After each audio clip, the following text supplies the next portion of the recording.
This is delightful. I'm so glad we came here. Feel those vibrations at Camp Video Games.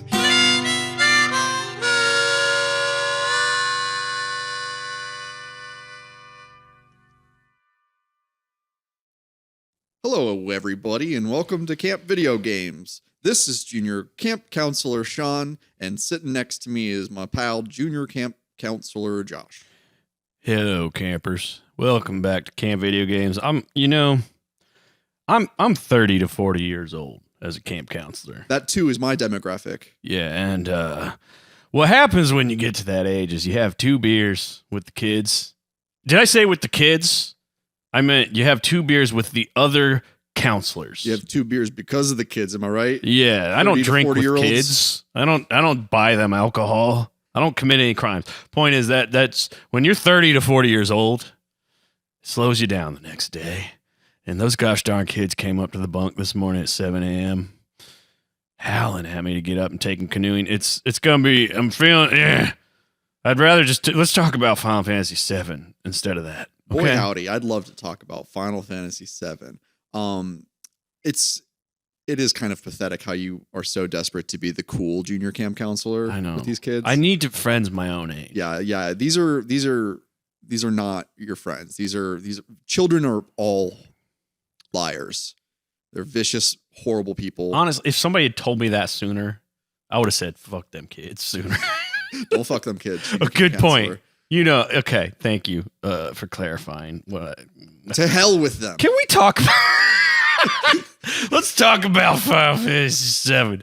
This is Camp Video Games. This is a podcast where we do, a summary review walkthrough of some of our favorite games, as well as the media adaptations that come from those games. And we are covering Final Fantasy VII leading up to the Final Fantasy VII Rebirth release. And that might be this week, actually, on our publishing schedule. I've been trying to assess it. Yeah. Now that we're publishing Final Fantasy VII, I feel like it might be this one. Yeah, we're pre-recording about a month in advance right now. So hello, campers, welcome to episode 5 in our multi-part discussion, because we don't know how many it's going to actually be. Yeah. So we'll say multi-part discussion of Final Fantasy VII. Yes, and given that the media adaptations for this are one happens. I think is a good time to consume it is about 2/3 to 3/4 of the way through the story, and the other's a sequel. We'll get to those later. That's right. Later. So we've got probably another episode or 2 before we get to the OVA anime adaptation that I looked up the title for, and it's not in front of me, so that's okay. I got too many screens and boxes in front of me, and also do not recall. Anyway, that's for later. Let's go to the Gold Saucer. That's where we left off, eh? Heck yeah. Okay, so the Gold Saucer is the den of pleasure in this planet. We just call it Gaia. Is that their planet name? It is, yeah. That's the official name of the planet. How original. Yeah. Deep stuff. Oh, speaking of Illusion of Gaia, fun game for the Super Nintendo. You ever play that one? I've not. It's a action adventure RPG. So there's that, and it's not Secret of Mana, which we talk about quite a lot. But okay, so Gold Saucer. It looks like a big old tree with mushroom-looking pods. It's like the size of like 2 Empire State Buildings on top of each other. Oh yeah, it's way up there in the clouds. I saw somebody recently describe it as not I think it's in Norse mythology is the tree Yggdrasil. Yeah, we mentioned that in the last Did episode. we talk about that, or did I see something? Okay, never mind. We already said it. Move on. But thanks for listening, though. It's nice to be remembered. So we take a big ride up on a cable car. My party at that point, everybody just takes the ride up because we all got to go. We all got to indulge in these pleasures together, right? It's just a party oasis, isn't it? To gain entry to Gold Saucer costs 3,000 gil, which at that point we've gone back and forth about how I'm over battling in this game just to level stuff up, and because I like passing time that way. So I've got plenty of gil to spare, but It's a good way to keep the demons of your mind at bay. having a bunch of gil does not guarantee you unlimited pleasure at the Golden Saucer, because they have their own currency at the Golden Saucer called GP. I assume that stands for gold points. Gold, yeah, why not? Why not? And we'll get to the use of GP a little bit later. Perhaps another revisit to the Golden Saucer later in the game. But upon entering the Golden Saucer, Barrett, he's in a bad mood after trauma dumping on the team, telling him about why he got kicked out of his hometown. Yeah, and which, I think it was a fair trauma dump to me. I think he's overreacting. But Aerith is being strangely callous toward Barrett, and she's insisting that everybody just have some fun, have a good time while they're there. And quit whining, old man. yeah, really. I mean, I think Tifa even is like, "Aren't you being a little harsh?" And Barrett storms off, and you have full, access to most of the areas of Gold Saucer at this point.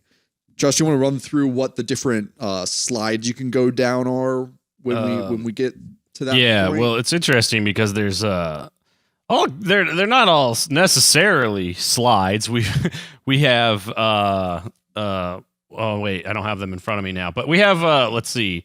We've got Wonder Square. Is that where the games are played? Yeah. Wonder Square, basically any like mini game that you play throughout will sort of load in there once you pass it. Yeah, the old arcade. Battle Square. You can go through a gauntlet series of battles and get all kinds of fine items from the Gold Saucer, one of which will eventually be Cloud's level 4 limit break. We have Chocobo Square, where you can also go to race chocobos. Eventually, you'll be able to breed and raise them. We have Ghost Square. It's a haunted hotel. Have you ever been to the Haunted Mansion in Disney World? It's that, but more fun. Actually, I have a funny story about the haunted mansion. Oh, hit me, because I got to fix some things on the computer while we... there's this kid, we were taking the elevator ride up, right? That's like the haunted elevator at Disney or Universal. God, I'm not going to have a very good story because I don't remember the specifics. But there's this kid who was being very vocally like, "That's not scary. That's not scary." Those kids rule. I felt a spiritual kinship with that kid. Yeah. That's my good story. We also got Round Square. Round Square is the gondola ride, which I guess is the idea is it takes you round the Gold Saucer. Oh, good for that. That never really made sense to me, but I guess that's the best logic I can come up with for its name. There's a Speed Square. That's the roller coaster ride. ride. That thing rocks. Yeah. I'd play a whole game of that if they tightened it up a little bit. I mentioned this during our Star Fox Super Nintendo Star Fox episode. How the graphics of Speed Square of the roller coaster shooting game really just reminds me of gameplay of Star Fox, where it's a literal on rails shooter. Yeah, where you're on the roller coaster tracks as of rails, and you can get some non-essential items through that as well. I forget what the big draw for that one is, but we'll get to that perhaps at a different visit. Josh, how much time did you spend at the Gold Saucer at this point of the game? It's less how much time I spent at the Gold Saucer and more how much time I spent playing Mog House. And so if we're going to talk about how I spent my time there, we should probably talk about... Say the name of this character the way that they want you to say the name, because I don't know what it is. Okay, so we're going to meet our next party member, this worthless sack of Moogle cat garbage. His name's Kaishi. Okay, Kaishi. I believe it's Kaishi. And that's like a Gaelic name, I believe. I'm not going to pretend to be smarter than I am about it. It's Scottish, I think Scottish something. is what it comes from. I also apologize for anybody on the video stream. The feed of the gameplay got screwed up, so it's like actively being fixed in the recording right now. On. But we meet this big cat, a big Moogle being ridden by a cat who wants to tell your fortunes, and after I forget what the fortune is that he tells. Oh, yeah. Do you have that jotted down? Yeah. So, okay. Again, this is a giant Moogle. So this game tried to do something where it like made a discrepancy, or there's a difference between Mogs and Moogles, I think. God damn it. But then you play Mog House and he's a Moogle. But I think I've seen this thing he rides referred to as a Mog, and it's a giant Moogle, kind of. Okay. Yeah. But it's a cat wearing a crown, riding a giant Moggle. Damn it, I already got it mixed up. And this is actually not his first appearance in Final Fantasy. He is a Magicite that you can get in Final Fantasy VI. And the summon is a sprite of, I think it's just the cat, not riding a Moogle, but it's a sprite of the cat holding a trumpet who goes bouncing across the screen. Wow. So there's like precedent for this guy. Yeah. So yeah, this and he comes back in Final Fantasy XIV, but that's besides the point. That's too complicated to get into. I'm learning so much today. This cat monster approaches Cloud, and it seems like it's like a Vegas huckster, just like, hey, you want to see some pretty girls? Like, hey, but it's a fortune teller, and. The first fortune that gives you is completely like nonsensical, but the second one is what you pursue will be yours, but you lose something dear. Cryptic. And Kaishi, if you played this in 1997 and you're American, this thing is named Kate Sith. You called him Kate Sith because you'd seen Star Wars, and that's how you were taught to pronounce English. Yeah. Man, this is even more different than like the Aerith versus Aerith, because I don't know what the outcry is on the proper pronunciation of this character's name versus Aerith being like, quite an integral one. But. Yeah. Well, this one's like, it's not that big of a fight within the fandom. It's just like they'd never said it out loud until like probably Advent Children, Mm-hmm. I don't remember how they pronounce it in that, but this is a fun little tidbit is we don't know anything about this thing other than it uses reading your fortune and wanting to see the outcome as an excuse to join your party. Yes, this character literally demands to join you. But in Final Fantasy VII Remake, so the first remake that released in 2020, when Sector 7 collapses, you see just the cat part of this thing run out, I think on the Shinra building, and it's overlooking the destruction and just gets on its knees and starts pounding the ground. Oh my God. And that's the only time we see it. So if you've never played this, you're like, what the fuck was that? Was the cat bipedal in this case? Yeah.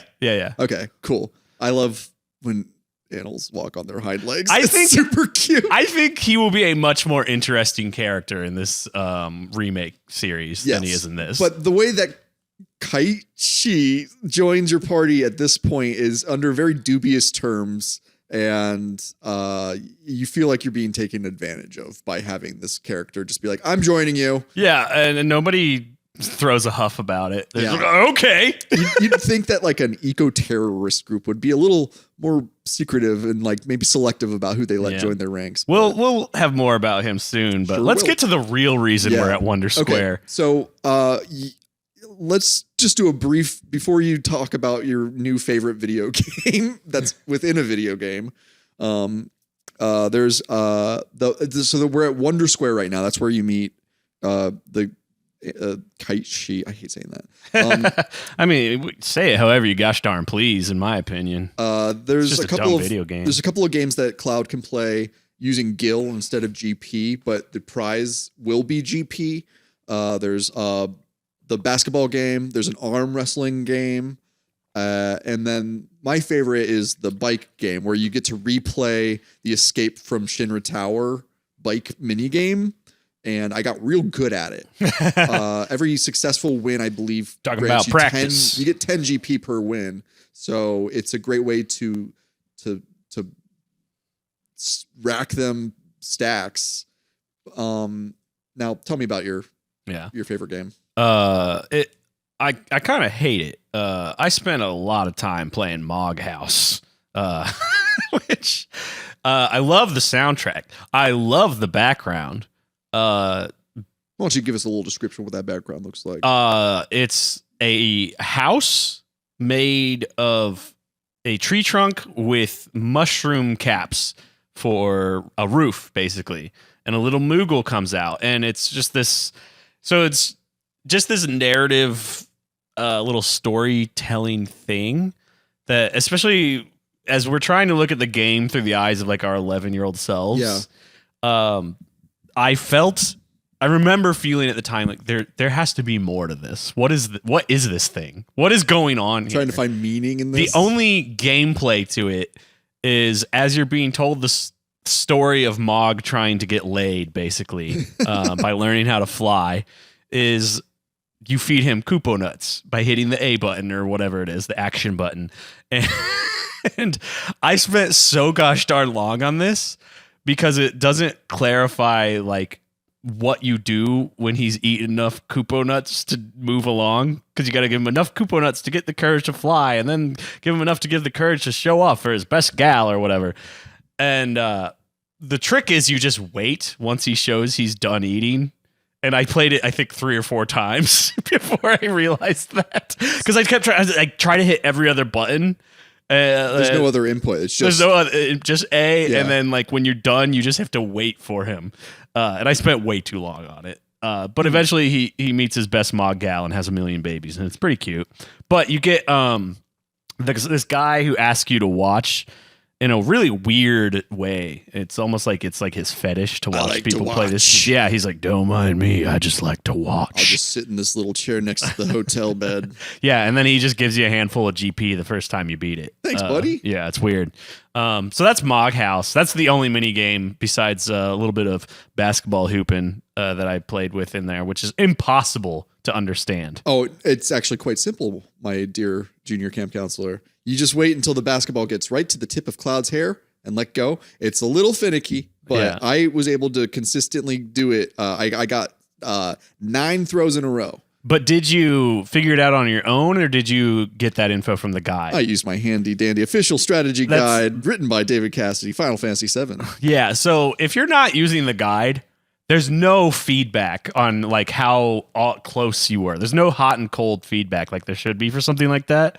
It's just, it bounces way off every time, no matter like, at least as many times as I tried it. I could not see a different response that made me go, oh, I need to go sooner or later, you know? Final Fantasy VII is overrun with not fun mini games. Oh, no, dude, Mog House rules. What are you talking about? Think about our playthrough at this point. Yeah. We've had the let's all press the button at the same time game. We've had the let's jump onto the swinging pipe at the right time game.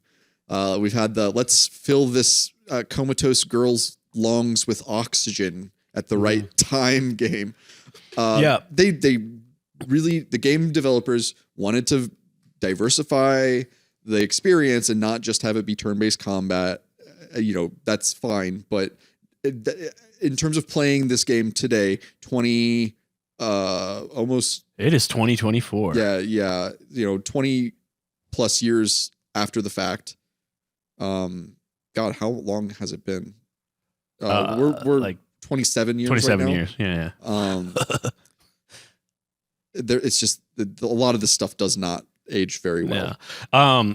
But it is interesting to note that like, the consistent problem in all those games you listed is the feedback you get when you like execute. You're totally right. Is like nothing, and you just have to keep guessing until it moves you along. Yes. So there's a turning point in Gold Saucer where if you're not reading ahead on what you can do, you can kind of really cut short your visit if you visit the battle square in Gold Saucer at this point in the game, because it'll force you into the next segment. Yeah. And that's what I did in this playthrough. I played Mog House and then I went to Battle Square. Yeah, I did the same thing. Not surprisingly, both of us went to the arcade first, and then we progressed with the game. So video games always come first, especially here at Camp Video Games. Mm-hmm.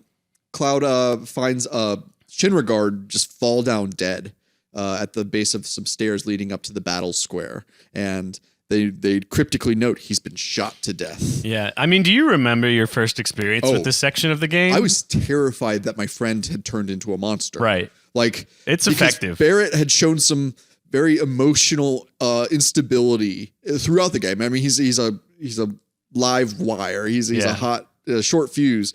But the idea of our friend and companion, ally, and former eco-terrorist leader just like going on a murder spree. Yeah. And I don't think we mentioned before this, like right when you get to the Gold Saucer, he's basically like, I got to go blow off steam. Runs around the party. Yes. Yeah. Aerith was being a little hard on him, being like, let's have fun. And then Barrett is just like, do whatever the fuck you want. Like, I'm out of here. And then when we go to Battle Square, there's all these dead bodies that have been shot. It's a massacre. There's been a shooting. There's been a mass shooting event at the Gold Saucer. Yeah. Someone just fell. Oh. Yeah, somebody went full Stephen Paddock on the Gold Saucer. Damn. And it's not pretty. Dio is the owner of Gold Saucer, and he's just this like buff dude in a Speedo. Yeah, he rules. That's a CEO move. Just to like walk around in nothing but a Speedo all day. Yeah, it reminds me of I don't know if he was the founder or just the CEO for a long time of American Apparel. He was like one of the first sort of like sexual misconduct cancel guys. Yeah, I remember in like the early 2010s. I remember hearing about that. He was a real creep. Like, and who just like he would do stuff like that. Just like walk around in like just a robe and like underwear or whatever. Don't quote me on this, but it was pretty bad. Oh, it's like the Charlie Rose move. Yeah, and like it was just a real creep about like how much physical familiarity he felt he was allowed to have with like female employees, and he was the one who really pushed like I remember like the American Apparel ads of the 2010s, like what they were like, just like the like most like model skinny girls in like very sexual positions. Yeah. Like that was all him. Was he the photographer for that too? I mean, he was just like very hands-on for that kind of stuff. Literally, probably. Yeah. So that's like what Dio's visual aesthetic reminds me of. But other than this moment, he just seems he kind of isn't a bad guy. He kind of comes around later. So what happens when we meet Dio is that the Gold Saucer guards accuse Cloud and Aerith and Kaishi of being the perpetrators of this mass shooting at the Gold Saucer, and they protest their innocence. But regardless of any weapon, their gun, they don't have any guns. Yeah. And they get thrown down this hole that says Gateway to Heaven. I love everything about this jail. It's so weird. And they land like in the middle of this desert jail at the bottom of the Gold Saucer. Do you think that was a mistranslation of Stairway to Heaven? What? Gateway to Heaven. Oh, no, I think if anything, and there's going to be a couple of these in this segment, it's possibly an Evangelion reference. Those are they were released way too close to each other for that to be. I mean, it would have been like a hit during the development of this game in Japan, like because it was coming out in 95 and 96, and then the movie came out around the same time as this. And there's this very distinct Nerve logo in Evangelion that says "God is in His heaven, all's right with the world." Yeah. And then there's another thing coming up that I'm like, this feels very like somebody just watched Ava and thought, ooh, that's a fun way to do. Anyway, I'll talk about it when it comes up. But we're in jail. It gives me the heebie-jeebies, man. There's a desert prison beneath the Gold Saucer. So the Gold Saucer, again, it's this big, giant, flamboyant, golden tree of life in a desert.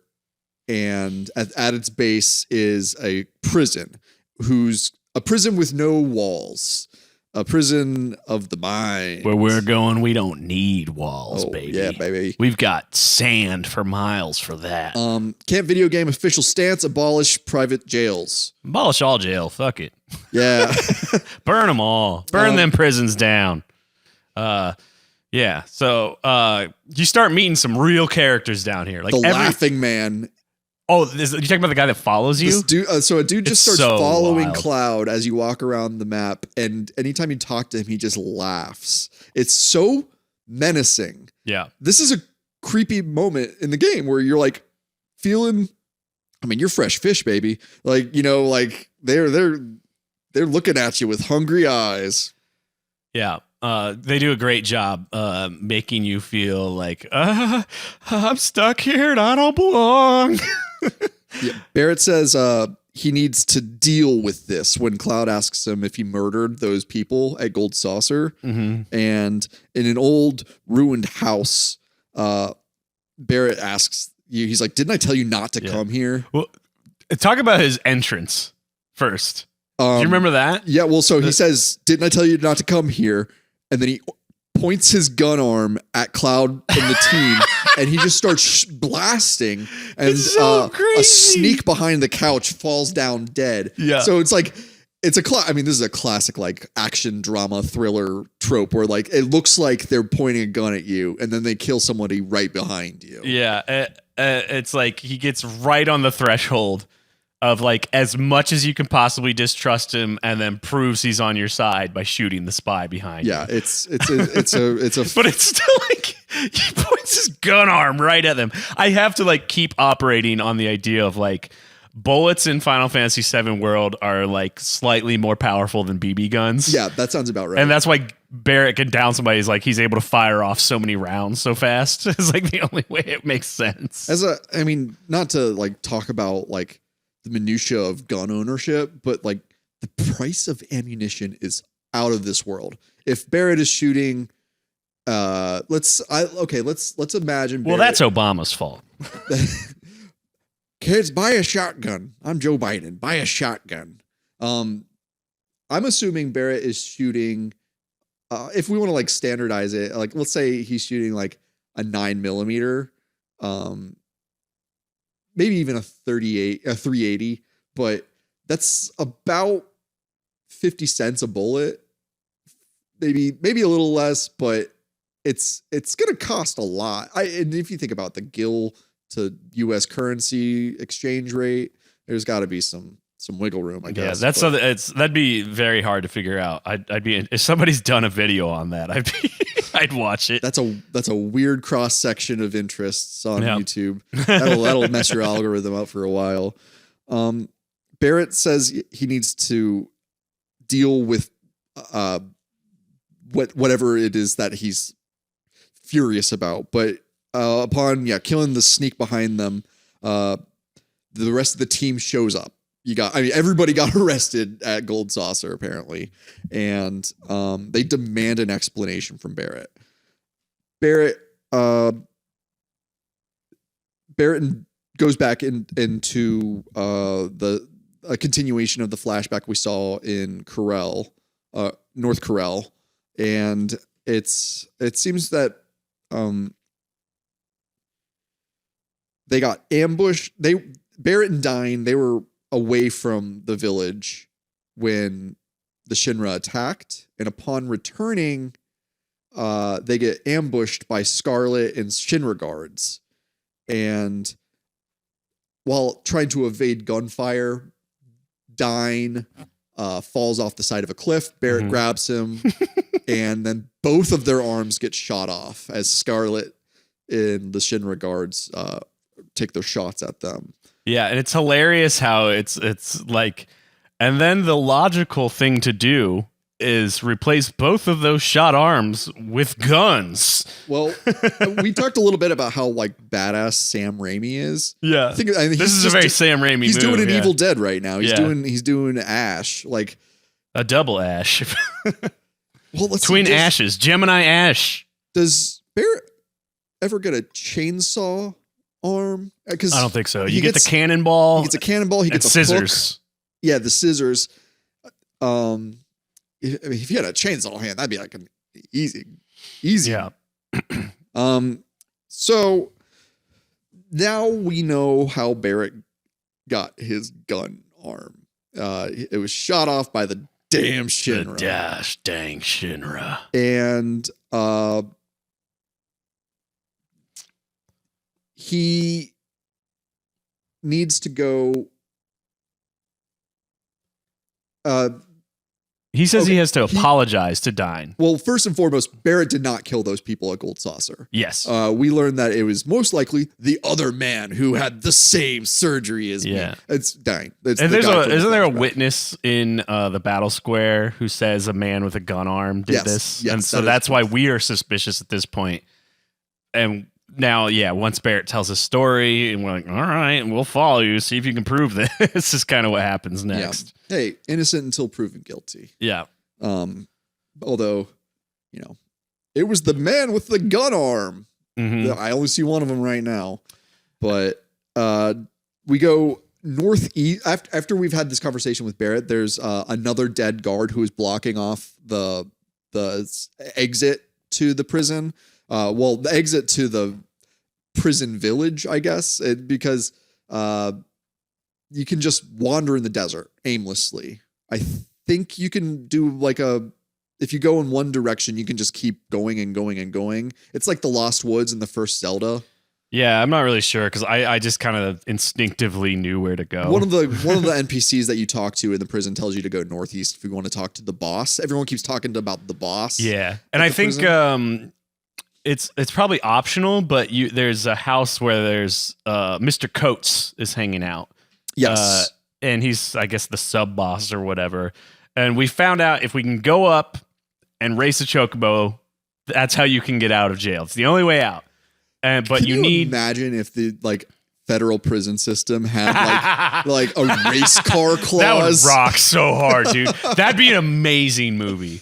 That's got to be a movie, right? I mean, it's kind of like Death Race. Yeah. Death Race 2000. Like they're all like convicted criminals, and then they do like, what was that? Do you remember that Hanna-Barbera wacky races or something like that? With Snidely Whiplash drove a car, and oh man, what a weird subgenre.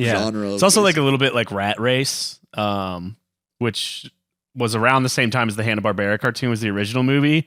This idea of there's this just like very long cross-country race. The first person to this location gets $1 million or whatever. Then they remade it. It's like this idea of like racing your way to freedom. This is an interesting trope. That's got to be a plot in one of the Fast and Furious. I've only seen the first Fast and Furious. It's probably all of the Fast and Furious. You gotta movies. keep racing and then you're free. But Mr. Coates is like, you need permission from the boss, and the way it happens in a little bit is I think badass. But then we go into the desert and we find Dine. Yeah, because this is, I suppose, a Gold Saucer private owned jail. All these people. Oh yeah, they got caught trying to sneak quarters out of the counting cards basketball machine. But this is really we need to abolish privatized jails. And have you I feel like a lot of like sort of Vegas movies there are sort of about this idea of or like they'll show this culture of if you're doing too well in the casino, that like some bossed up guys will come rough you up because they assume you're counting cards. Well, I don't remember the name of the movie. There was that one that was like all the kids from like an Ivy League school learn how to count cards and like go take Vegas for as much as they can. I don't remember it. It's not a great movie, but you ever see 3,000 Miles from Graceland? No. It's geez, I'm gonna biff it. Kurt Russell and is it? Fuck. Anyway, whatever. It's Elvis impersonators rob a casino. Nice. It rocks. But that's like what I have in mind with all these guys down here, is they're just guys trying to hustle the Gold Saucer that got thrown in. For sure. Anyways, so you got to run northeast through the desert, and then you find basically a scrap yard. That's right. Which is like kind of silly when you think about it, because like in our view of the game, we're looking top down at Cloud as he's running. But then if you think, if I was Cloud and I was looking over the horizon, I just see a scrapyard and run to it. Yeah. It's like the only other thing in the desert. Oh, there it is. Yeah. Oh, I guess we should go that way where the other stuff is. Yeah. A lot of characters seem to suffer from that fog of war Yeah. that video games demand. I got a little tickle out of that when I was playing. So let's break down who Dine is. Dine is he's a hateful. Dine is Ted Kaczynski. Yeah, he really is. He's jaded, nihilistic. He's mercilessly murdering people, innocent civilians, and he's not happy to see Barrett. He's not happy to see anybody. He's not happy to see anybody. He's like the Joker. He just wants to see the world burn. Yeah. And yeah, go ahead. Do they give a reason why this is the moment where he's broken and popped off and done a murder spree? Because the game needed this scene to happen. Okay. I was just making sure I didn't miss anything in my first 7 playthroughs of this game. You know, if you know, campers, why don't you give us a comment below or give us an email, campvideogames@gmail.com. Why does Dine go off? And show your work using the text. Don't give me some like we don't want to hear about your feelings. We want facts, goddamn. Yeah, I don't want some theory crafting based on some fake lore you made up. I'm talking in the text. Is there a reason Dine popped off at this moment? Anyway. Maybe it's all the mass gathering of psychic hatred in this world that is compelling men to become monsters. Yeah. I'm very curious to see how this scene plays out. Oh yeah. In Rebirth, given how many weird men have popped off and done mass shootings like this since this game was made. It's chilling because this is pre-Columbine, right? Yeah, absolutely. Dine tells Barrett that he believes that Marlene died in the fire at Corel in the Shinra attack. And Barrett tells Dine Marlene's alive, but he doesn't care. Dine basically, he's like, I'm past reform. Let's see. He says Eleanor, that's his wife, Marlene's mother. Eleanor's all by herself, and I gotta take Marlene to her. Yeah, that's pretty dark. That is, I got chills going through my body right now.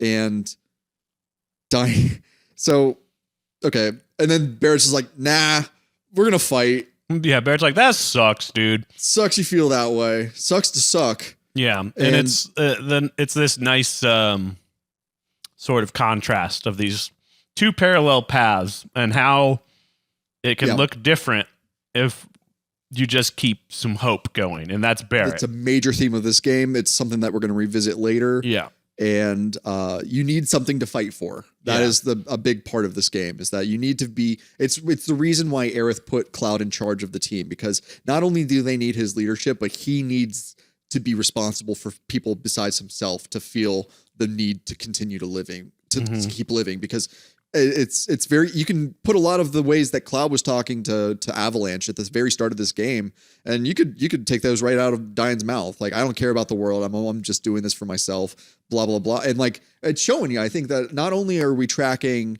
you know, the different path that Barrett was able to take, but also that Cloud has developed as a person, and he's growing, and he's learning to love. But then there's like it's a mini boss fight with Dine. It's just Barrett versus Dine. So you just shoot each other back and forth. You really just keep shooting him. Dine has 1200 HP. That's like 2 or 3 limit breaks from Barrett at most. I always keep my characters in Fury mode, so their limit break levels up faster. Yeah. What is the detriment that what do you suffer? I believe your hit percentage chance is lowered a little bit. Yeah, that's, who cares? I don't care. Do you ever miss? You know, only we'll get to one of the materials that I enjoy later, but I only really miss when I try Death Blow. Yeah, which is never use Death Blow. Waste. I use it a lot. I'm a gambling man. I'm a gambling man. I am a optimized for my time kind of man. You know. So you want Barrett to be equipped maybe with a healing, like restore on for himself. Yeah. As long as you either have restore or some potions, it's like whatever. Who cares? It's easy as heck. Dine has a couple of fire attacks. So if you want to equip him with, I think you get a fire armlet a little bit before this point, or if you link fire materia with an elemental materia, then that'll also that might even absorb the fire attacks and give you bonus health instead. But the Dine fight, not a big deal. I don't know if you would ever die at that. Not really. I doubt it. So upon being shot like 30 times, Dine has a lot to say for a guy who's just, been peppered with pellets. Dine says, "My hands are too stained to carry her anymore." And I just want to play editor real quick. Hand. Thank you. It's hand, Dine. Wink, wink. Dine gives Barrett Marlene's mom's pendant, and then he throws himself off of a cliff right next to some very Evangelion-looking crucifixes. Well, it's. I think that he's got one there for Eleanor and one for little Marlene. For Marlene. They're like sort of kid size and grown up size. It's very dark. This is just a very dark situation. It's fun sized. And then I was like so annoyed with him. He throws himself off the cliff. And I'm just like, Barrett, just fucking push him. Like, this guy sucks. Get rid of him. Yeah, Dead weight. He is past reform. You know those types where they're just like, they're not going to contribute anything at this point. They're too wrapped up in their own misery, and they can't. Right. They can't. If you can't build, then you can't contribute. Yeah. And Barrett's character development. Not really. We'll go back to Corel one more time later. But it's pretty close. And that's honestly like this stretch of the game. It's like, this is sort of the, it's like sort of, like the speed run through the rest of the first act of the game from here through basically what we're going to talk through the rest of this episode. Of like, all right, let's develop Barrett's character. Let's do, Aerith's boyfriend, Red 13, new guy Sid, and then Yuffie, and then now we can move the story forward. Yeah. It's like this whole stretch of the next couple hours of the game. So we go back to Mr. Coates, and Barrett does this just like hard move of I like the way the game blocks it.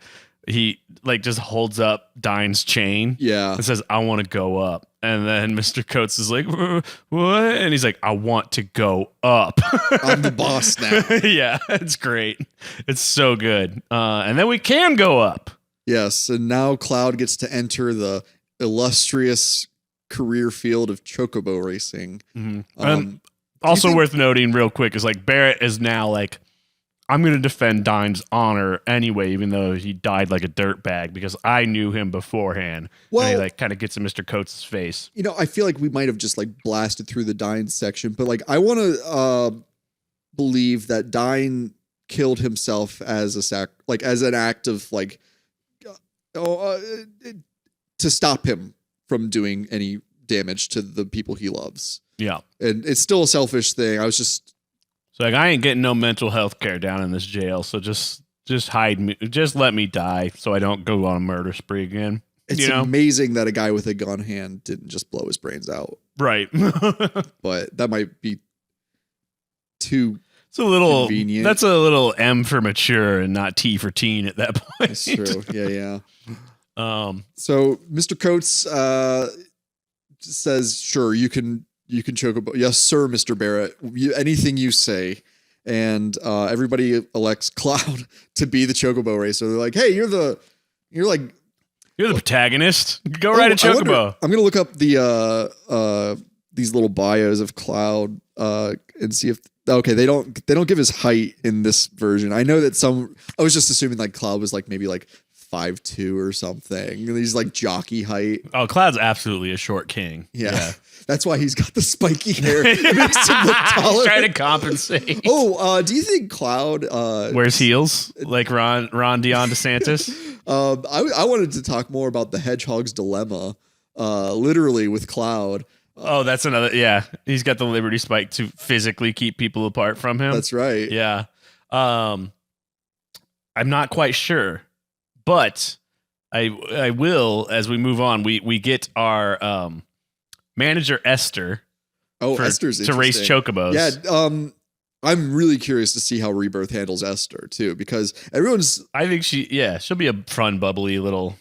Everyone has to say that they're like, oh, she's dressed real funny, and I didn't know how to interpret that, because everyone looks. I mean, everyone looks silly. Everyone looks silly. Mm-hmm. Sephiroth's always got a bared chest and like fetish straps. And because we'll have met Dio at this point. Yeah, just the dude in the Speedo. There's a cat. There's 2 cats. We have 2 cats in the party now. Cats. What do you mean she dresses funny? Yeah, it's a strange. What are our standards here? Yeah, and then the way we are tutorialized on chocobo racing. This is the other Evangelion part I was talking about. Go for it. Oh no, my video got ahead. Hold on. Is we ride up a very long elevator, which in my playthrough I screwed up and I didn't let it roll quite long enough because I skipped the directions. Is this the awkward elevator ride? Well, this is you see this a lot in Ava. Yeah. Is using these big, huge cavernous spaces that a lift is taking people through to do some expository. I saw this and I was like, dude, somebody just saw that episode and then showed up at a scenario pitch meeting in the development of the game. It was like, you guys, you just put the VHS in. I've got it. I know how we tutorialize chocobo racing without it being just this static, boring thing you have to sit through. But then we hang out with the jockeys and there's summon materia there. Which is it? The Rama? That's Ramu. Rama. I forget how they say it.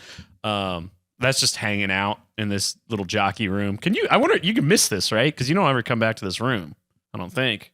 That's a good question. I don't remember if you go in here when you race chocobos. No, because then you go to a different lobby when you start doing chocobo racing at a different section. Yeah. So pick that boy up in the corner. Ramu is a good lightning-based summon. It looks like a Moses type character. Yeah. He's always an old man with a lightning cane. The chocobo race. How'd you do on the chocobo races? Well, there's a nice little cheat. If you hold the shoulder buttons, it'll restore your chocobo's stamina. Oh, I forgot about that. I forgot everything. I lost the first I did okay. one. Well, again, I'm using my handy dandy official strategy guide. Yeah. The chocobo race is kind of fun, actually. I enjoy it. It's I wish they had different tracks. But the track that you go down, it's just this wonder. It's whimsical. It's wondrous. It's cartoonish. It's garish. The chocobo music is nice and bright and chipper, and I could see this happening at Vegas very easily. A bunch of chocobo jockeys are riding giant ostrich chickens, and you can do boosts in the race. And other than that, it's pretty simple. You can just switch it to automatic and just watch your chocobo run at its best. Every chocobo that you breed is going to have different stats. That's later down the line, because this playthrough I do intend to get a gold chocobo and to do all of the big side quests and such. So we'll probably have more to say about that in future episodes. But in this case, Esther just hooks you up with a chocobo. You race it. If you get first place, you're done. If you don't, then she's going to give you another chance. And she'll be like, I'll just get you a different chocobo. Yeah, I think they just put that one to death, probably turning it into glue or something. If you're watching the YouTube version of the podcast, you can watch me just totally eating dirt in my first race because I forgot you can speed up other than the sprint. Yeah. I thought all you had to do was control left to right and when you want to sprint. So I came in dead last the first time. And then I read the directions like I should have the first time just to remind myself. And it was way easier the second run there. Once you've won, Esther gives Cloud a letter of apology from Dio. And Dio also gifts the party a buggy. Somebody calls him up on the PHS and goes, Cloud, guess what? We got a dune buggy. Hell yeah. And it's I don't know why I just instinctively as a child knew what a dune buggy was, right? I was like, hell yeah, I got a dune buggy. Dune buggies were a big part of Charles Manson's like 10-year plan for when the race wars started. Because that I don't know how much you know about Charles Manson's like their like quote unquote motivations for the Tate killing. They wanted to spark a race war basically, and then hide in the desert in Death Valley.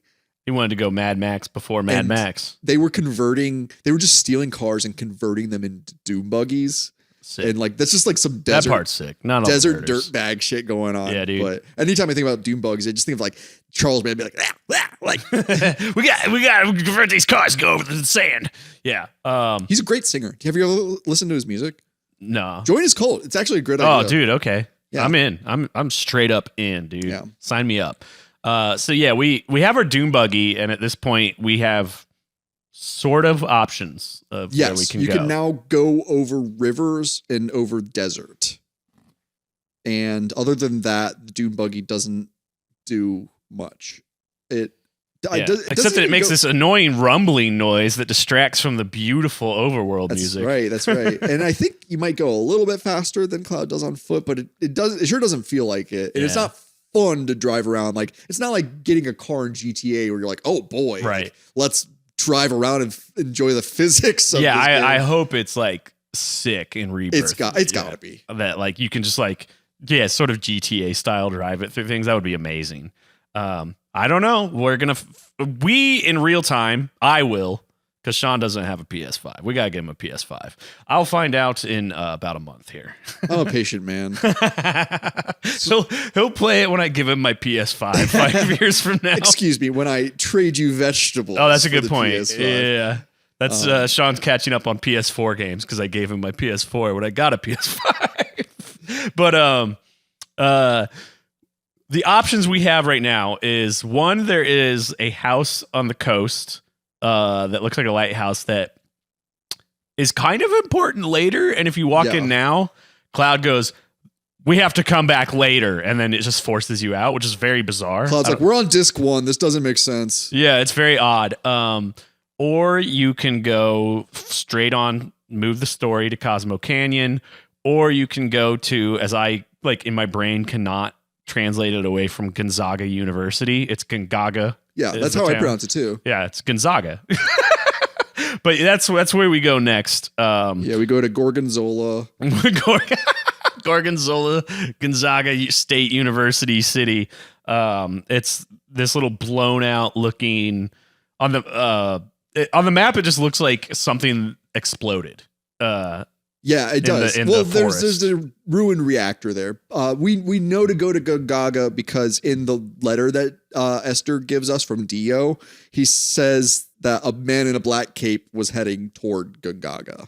So yeah, my first playthrough totally missed it. Sure. Never went there. Before we get to Gonzaga, there's been an addition to our materia that Kaishi contributed. We now have manipulate materia. This is where you can hack the game to never lose again. Basically, if you're going where I think you're going. I am as a guy who likes collecting enemy skills. The manipulate materia is very important. I want to hear what you have to say about this because I think I know what you're talking about. But before then, like manipulate materia for enemy skills. There are 2 that you can get that are extremely useful that you just need to do a little bit of backtracking. I think you need to go back to the first continent, but you can get Big Guard, which casts barrier and magic barrier on the whole crew. And haste. Wow. Yeah. It's absurd. That's it. That's exactly what I was talking about. It's actually, you can just go on the East Coast of this continent. Okay, cool. And the other enemy skill is White Wind, which does a cure 2 equivalent amount of healing all. And it's extremely useful. Now enemy skill is becoming invaluable to my like materia rotation. Yeah, it's kind of like if you get just Big Guard, it's kind of like game over at this point. Yeah, and not that this game's that hard. It's not that hard, but it really makes some hard boss fights a lot easier. Yeah, I was boss fight that we'll talk about later in this episode. Yeah, I was kind of thinking, watching my playthroughs, like reviewing for this episode, I was like I'm just blasting summons. That's like, if you have the patience to sit through the summons in the original release before you could speed up, it's like this game's insanely easy. Yeah. Because like the MP cost of them is so like easily rebuffed with ethers that it's like you're good, man. Just nuke everything with For summons sure. if you want. If you want to nuke stuff, you use beta, which you learn Or beta's from the quicker way to do it. Yeah. That's because it's a literal mushroom cloud. Yeah. when you tap with it. Okay. Yeah. Big guard. Super helpful. Excellent enemy skill. It's like, it's almost like canon at this point. Like, oh yeah, you leave the gold saucer the first time, you go get big guard. It's just part of the game. This is actually one of the first times I've gotten it. Oh, really? Interesting. I used to get overwhelmed with the options that enemy skill and steel like would give you, where it's almost like not fun to have to consider the amount of options that you have. Mhm. It's nice having just a limited supply sometimes. It's like buying one of those multi-carts with like 3,000 games on it, and you end up playing like the same two. You end up over just and over scrolling the menu. Exactly. But then we do go to Gonzaga University, aka Gongaga Town, aka Gorgonzola, and we have the stupidest encounter in the game, I think, with the Turks. Reno and Rude. Hey, Rude, who do you like? They're talking to each other like 7th grade boys. They're talking to each other like their target demographic. Yeah, that's a good point. And yeah, Rude likes Tifa. I like Now, Tifa. did you know if Tifa Everybody is knows in what your you're about to party, say. Oh, yeah. Rude will not attack Tifa? I think that's very sweet. I think it carries over to remake as well, but this scene is like what explains that. Yeah. But I think they bring it up earlier in remake. I don't remember if they discuss it or if he just doesn't attack her primarily. I forget. But yeah, Elena comes up behind us. They're very much the comedic relief at this point in the game. Oh yeah, for sure. Yeah, they stopped being bad butt and now are just comedy. The bumbling antagonistic foils. Yeah. There's just always, it's kind of like Inspector Jigen in Lupin the Third. I think I got the name right, but he's just like always chasing Lupin, but like getting all sorts of goofballery off in there. Yeah, they really clowned on the CIA with this characterization of this crew here. You go into a fight with Reno and Rude, and I had Cloud, Aerith, and Red 13, aka Nanaki. Yeah. Can I just note, I know you told me most of the bosses don't have critical steals, and anytime I fight a human boss, I immediately try to steal. Yeah, I'm like, yeah. they've got to have something good. These guys don't. They're just not holding anything. Correct. Yeah, I'm looking at the guide, and it tells you at the top of their like a little info box if they have anything to steal. Both of them are not available. Yeah, and I'm quite like average leveled at this point in the game, I had zero problems with this fight. There was a non-event for me. I had Cloud and Red 13 focus their limits on Reno, and I defeated them. Because if you defeat one of them, you defeat both of them. Yeah. And so I just had everybody attack Reno, and I finished this fight in one turn. Yeah. And do you have like I forget what they say when they leave. It's just basically there's like, it's time to go. They leave you with this sense of like, well, we could win, but we're just choosing not to. Right Basically, now. yeah. They're just like, whatever. Like, the only reason you won is because my controller didn't work. Yeah. That's very much their energy every time you see them from now on. Yeah, but it seems the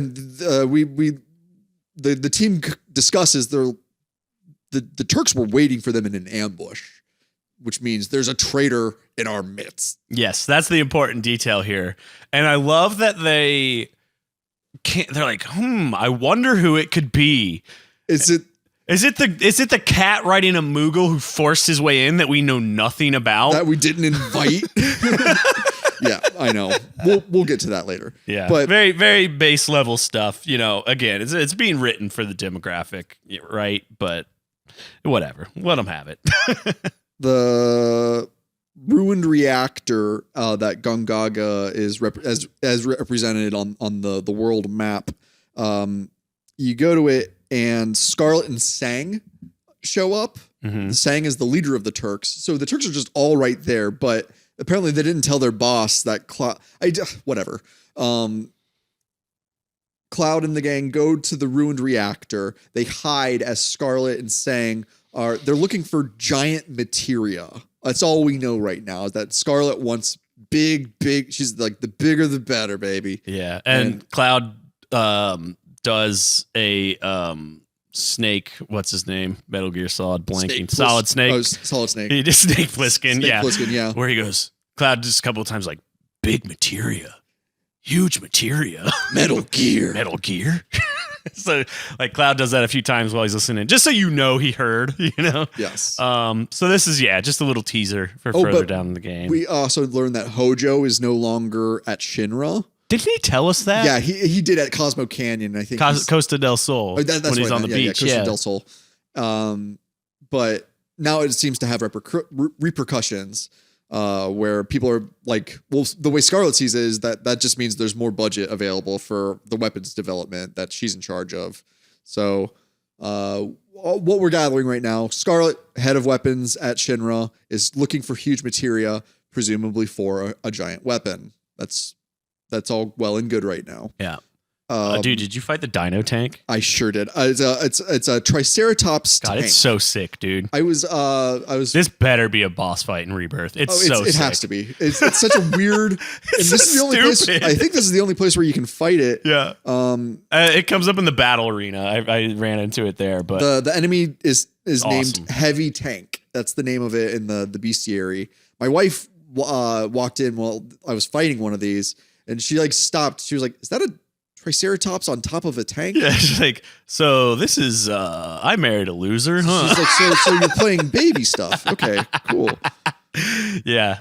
There's also, I don't want to dwell on every enemy, but there's some fun ones here. There's a Chimera bug.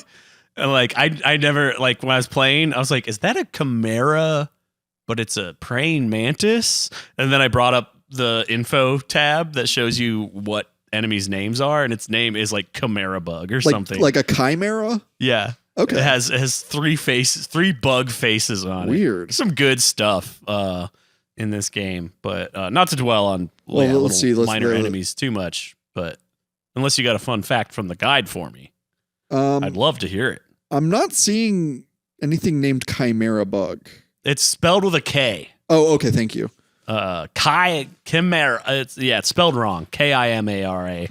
Chimera bug. So yeah. Oh yes, Chimera. Chimera bug. You can morph that into an hourglass and steal a spider web. What's an hourglass do? Never mind. Let's not. Let's read the entire appendix of the guide. Page 1. Welcome to Final Fantasy VII. All right, moving along to Gongaga because this is important. Yes. I don't know what happens if Aerith's not in your party here because she's never not in my party. That's right. Okay, so on the outskirts of the ruined reactor, there's some huts, and they seem to have been like blasted back into the Stone Age. Yeah. These people, and this is not so much a regression, if I recall. I don't know if you go to Gongaga and Crisis Core, but you do go through. God, it's that game is so underrated in the way it's in the way it satirizes the like fascism of the Shinra. Yeah. There's a moment where you go through a town similar to Gongaga. I forget the name of it. And Zach, he plays Zach Fair, who we're going to hear about in Gongaga. And great hair on that one. And so he, after doing this mission, he's about to get picked up by like his team or his squad or something.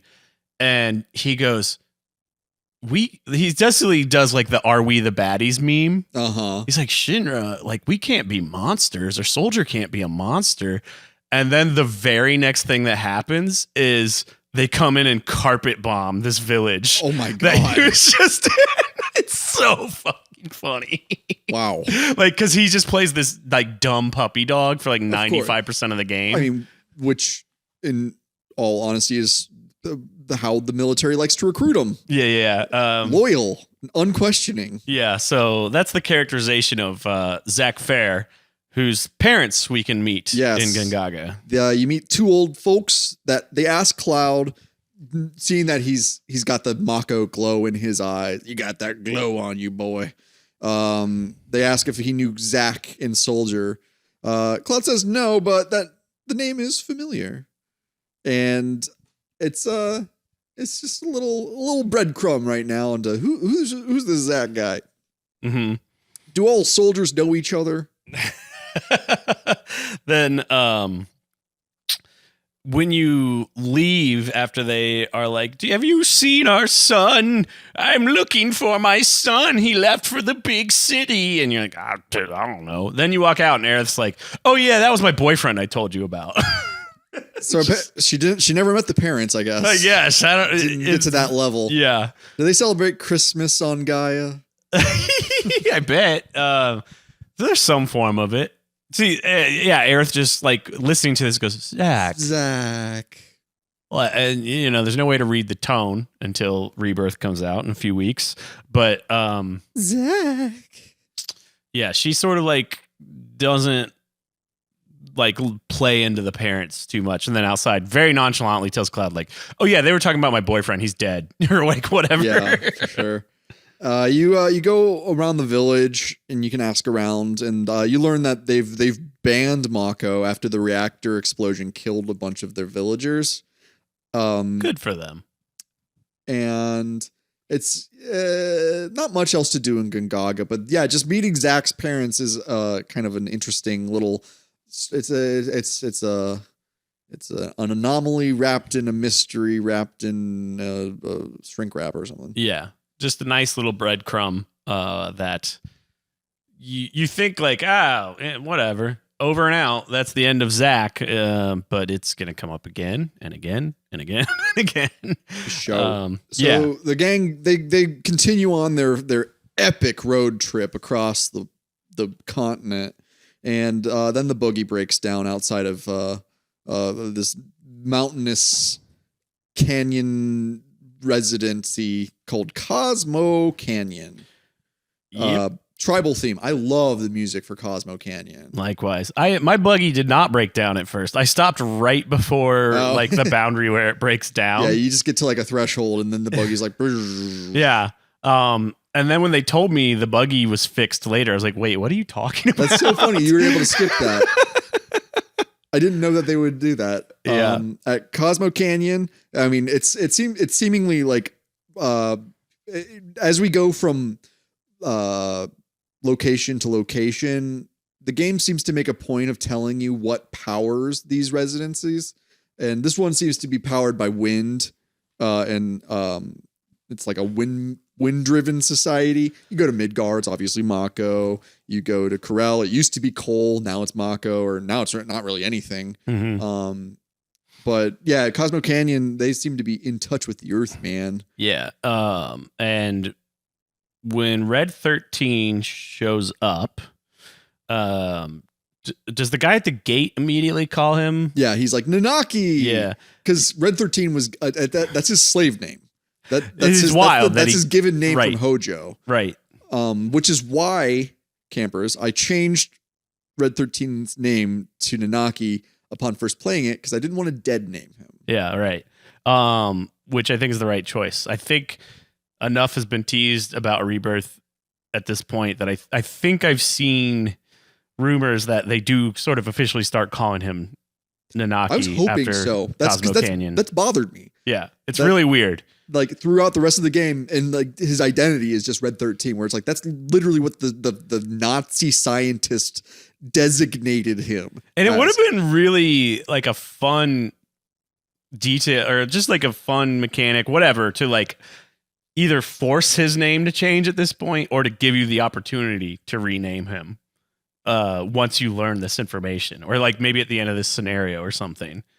In the OG game, that would have been a good idea. Yeah. After just give it an option. Be like, do you want to call him Nanaki now? Yeah. So, fun little detail from the series that Tim Rogers did on the translation. Yeah. What was that called? Like, Let's Mosey. I love that. So there's this piece of text, and you should go watch this whole thing, but I'm going to try to summarize this bit. I don't remember like what his description of the original Japanese line was. I think it might have been like the personal pronouns or whatever that like Red 13's using here. It's actually supposed to be like Red 13, because we're going to find out from Bugenhagen in a little bit, he's considered quote unquote a child in their culture, even though he's 48 years old. It's silly to think like maturity. It's like elf logic. But anyway, so like the idea is because he's home and he feels kind of safe and comfortable. Like in this line, he's saying, here's where I was. I mean, this is my hometown. Like the characterization would be, we've known him to talk like this, kind of, I am a serious like warrior. Nanaki regresses into a more childlike So like state. The reading of this line would be like, here's where I was. I mean, this is my hometown, like he's letting his childishness show because he feels safe and vulnerable. But then he's like, oh shoot, I'm with new people. I need to keep up the facade. And goes back to his warrior speak. I love that that introspection. That's good. Yeah. Very, very fun little detail that like you totally miss just reading this blanket or OG translation. That again will be like, I wonder if they're gonna do anything with that in Rebirth or not. It seems like they've picked up on a lot of the nuance of the script, and they were able to expand. I mean, they made a huge section just based out of one little line that Jesse said. Yeah. So I feel like they're going to give it the attention it deserves, and they're going to represent Red 13 as the character that they wanted in the first run that might not have come across with these kind of rudimentary polygons, and now they've had a chance to really play and up very rushed translations. Yeah. Wait, can we talk about my father was a wastrel? Wastrel. Yeah. It's okay. Like, that's a drunkard. I've literally never heard that word before. It's like an old English, like you'd hear that in like okay. It's like a Dickensian type of word. Even more Shakespearean, I'd say. Really? A wastrel. Yes. Yeah. Okay. But it's just a drunkard, a no good, a layabout, good for nothing. Yeah. Nanaki's hard on his dad. Yeah, dude, he hates his dad. Yeah. Let's talk about Cosmo Canyon, just like what it is. It's like it's dug. It's built into the cliff. It seems they've got a cave system that they've turned into a village. It's what we learn about Cosmo Canyon as a place is that it's a study place of the planet. It's like a hippie commune, public university. Oh, that's a really okay. I'm gonna reference Crisis Core one more time. There's in the game. There's an NPC you could talk to in Midgar, who he is basically like the libtarded like university student. Okay. Who's like, I know better than you. He's like, I studied at Cosmo Canyon, and actually all this Mako is destroying the planet. Oh. And Zach's just like, okay, whatever. Just give him a swirly. Yeah, it's so funny. So that is a very good analysis of what Cosmo Canyon is. It's like where like the wannabe hippie lib kids go to study, to learn how the planet really works. But interestingly, like Barrett he wanted to come here. Like this was a destination that he wanted to bring all of Avalanche to Cosmo Canyon. It feels like a place like Joshua Tree. Yeah, or I don't know, like I want to say Bali is like a kind of place where it's like you can like white people go and they use it as like a pseudo spiritual like resort destination. Yeah. But like if you really like sort of commit yourself to some of like the stuff that's practiced there, like you can't have a real experience. A lot of people like treat India that way too. Oh, absolutely. White people. They want to co-opt Eastern mysticism into like their own agenda. And like, I learned yoga, so I'm obviously morally superior. It's like this weird fine line between like fetishism and like actual appreciation for a culture outside your own, and people like make a like tourist lifestyle out of it. It's like a combination of appreciation and appropriation. Yes, that's a very good way to put it. Very fine line between the two. So, and I bet Cosmo Canyon has a lot of both. Yeah, and a lot of people there seem to just be like just working their jobs. They seem to like, it's like as a commune, like I would imagine that they have like everyone has their role. Like, oh yeah, you know, like Bugenhagen, who we're about to meet, like he gets to sit up in the astronomy tower, but like, yeah, no, I sell guns or like, oh yeah, I sell potions. That's kind of my job here at this like den of knowledge and wisdom. Yeah. But let's see.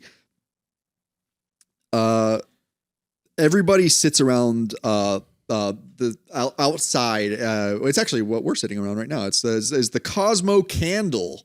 It's an eternal guardian flame of the Cosmo Canyon.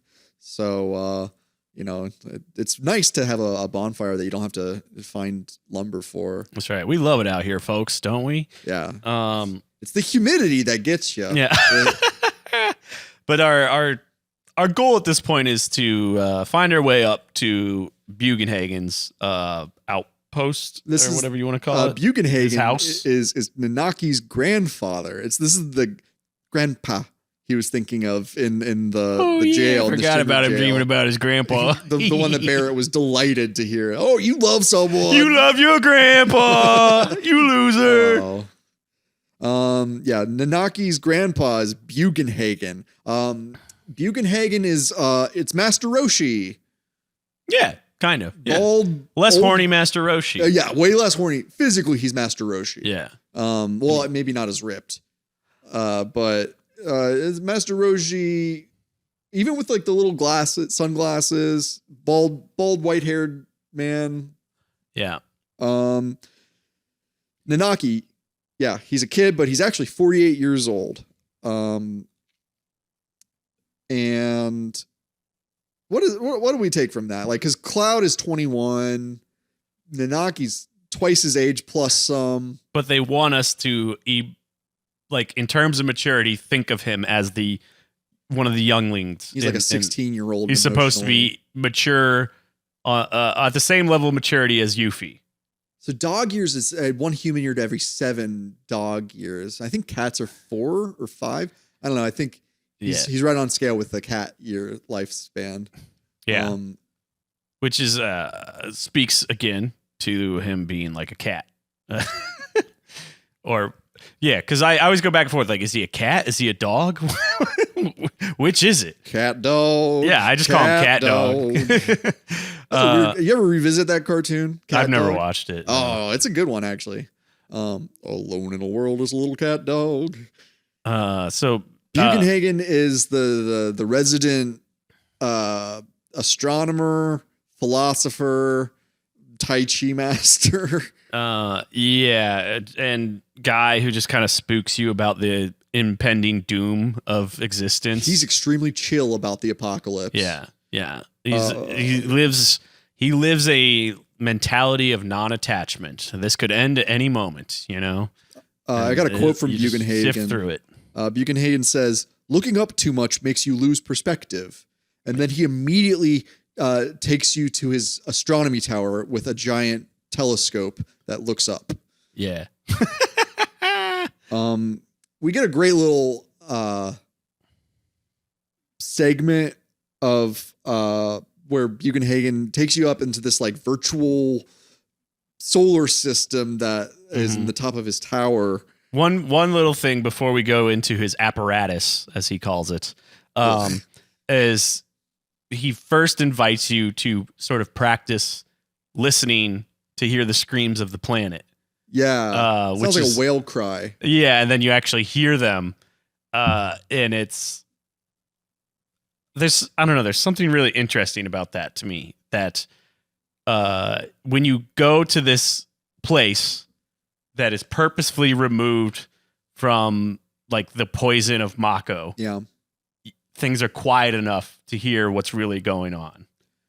Yeah, without the electric cars and everything going around, there's just you can just hear the reverberations from the other side of the planet. Yeah, I feel like that's I don't know, something I just personally sort of spiritually feel, you know. It's like that's why it's like important to like connect to nature, because it's if you let yourself be quiet with things long enough, that's like when I don't know, reality comes to the front of mind, Sure. and you can really like understand things as they are. I don't know.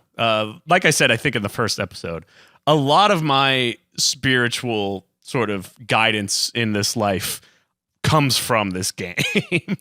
Like originated or was seeded in this game. Sure. Yeah.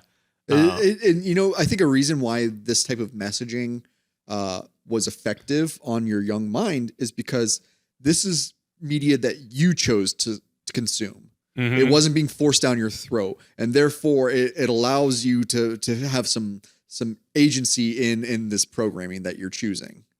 That's to a some degree. Very good point. Yeah. Because like now media is so dictated by like, oh, who's your in-group online? We're all going to tell each other what to consume because it reaffirms our pre-existing values. What echo chamber do I want to sit in on? Right. There was less like monoculture. Well, this wasn't monoculture because video games still weren't sort of just prolifically consumed across all demographics. It was still a little more focused towards like, white teenage boys, right? The spending power of the economy. It was, I mean, we talk about demographics and like this was an expensive game coming out right off the bat. I believe it was a bit higher than the typical price, A tier game at that time. Just the massive size of this, they could justify it. Don't quote me on that, but it felt more expensive buying it as a broke kid. But I mean, I got it for a birthday present. What I'm getting at with that is like, this was stuff like, I was drawn to stuff like this because it was sort of like the countercultural niche of video games. Sure. Like the way it handled all these emotional themes and such. Whereas like, yeah, it was fun to shoot my friends in the head in GoldenEye, but like it didn't engage me at that deep of a level, right? No, dude. Actually, I would say that like if you want to look at the genesis of like my spiritual awakening, it was DK mode in multiplayer GoldenEye. I'm saying like there's a reason we're doing this as a multi-part series, and if we do GoldenEye, it'll probably be a one-off. Yeah. That would be a fun one for us to do commentary over multiplayer as we record. But anyway, let's go on Bugenhagen's apparatus, as it were. No odd job. The apparatus. I had to include Barrett in this because Bugenhagen tells you to bring some friends. I brought Barrett and Aerith because Aerith, obviously she should go because like she's Aerith. And she's the real main character. Yeah, exactly. But then Barrett with Avalanche, I felt like he was like emotionally going to get more out of this than Tifa. That's a good point. I brought Tifa. I don't know. I'm just attached to the girls. I feel like they're Cloud's closest friends. Yeah, so they felt like the ones to bring for sure. I wanted to throw. Barrett just had a pretty rough day. He just like killed. He deserves a little spiritual break. Yeah, he just killed his adoptive daughter's biological father, or at least watched him kill himself, and then their buggy broke down. He's having a hard time. Yeah, so I wanted to give him a glance at the stars. We get some nice little animation in the beginning of this apparatus, and we see some asteroids swallowed by a black hole. We see a shooting star go across. And then Bugenhagen like breaks down. Go ahead. What? I just want to ask about the black hole.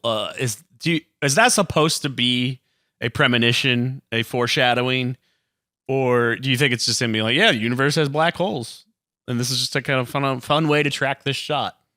I want to believe that there's some foreshadowing. This makes sense to. I'd think that. I don't know what this all seems very profound when you look at it after going through the rest of the game. Because Bugenhagen, he gives you a starter course on what the life stream is. Yeah. And, basically your body decomposes and your soul returns to the planet. When someone's born, it's derived from that same source of life, the life stream. Which is, again, this is just like I don't know. This is 100% like my spiritual view of how the universe functions, basically. Is like, yeah, there was a big bang. It created all matter that will ever exist. And then by some miracle, all these atoms formed together that somehow it formed this being we call me. And at some point that being ends, even though it's all from the same atoms that started things, and you begin. Like Sean begins. Yes. And that's just like a weird miracle. And that when I die, all the atoms that make me will go back to the earth and they'll become a part of some other living thing over time. It's like, that's the life force or the life stream. We are carbon-based life forms. Yeah. And when our bodies decompose, it doesn't necessarily, I mean, you can interpret what happens after you die any way you want, but like what happens on a biological level is that our bodies decompose and it fertilizes the plants that sustain us. Yes. And that is the circle of life as described in by Elton John. Yes. What a banger. Yeah. Man, some Disney movies have some pretty good soundtracks. And so on the YouTube video version of the podcast, I'm now streaming the footage of exactly that. And it's like this visual was just like, oh, okay, I get it. Yeah. You know, like, oh, I guess that is how things work. And it's 100% true. It's like the atoms that make up your body will, like you just said, fertilize other life. And so technically it's like you kind of go on. And we're all one thing. Anyway, I'm off my woo-woo thing. Well, it's just the life stream is it's the spiritual primordial soup. Yeah. You know, the cauldron of life. Yeah.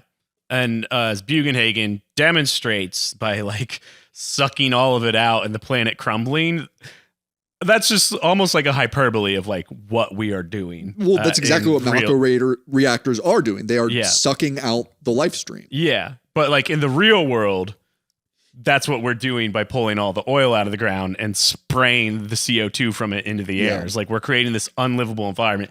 Will the planet crumble into pieces and this black decay and fall apart?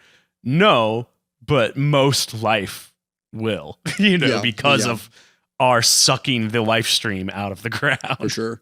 One little nitpick I have about when Bugenhagen demonstrates that he sucks all the life force out of the planet and it crumbles, but it's crumbling according to like Earth gravity. It falls straight down. And it doesn't fall into the sun, you mean? Or like, yeah, exactly. It just goes bloop and it just falls down. That's a good point. It is not a good point. It's a dumb point. I shouldn't have made it. No, call them out. These guys did a bad job. This game sucks. B-. They didn't think about the gravity of that animation. Canceled. Anyway. Cinema sins. Final Fantasy VII.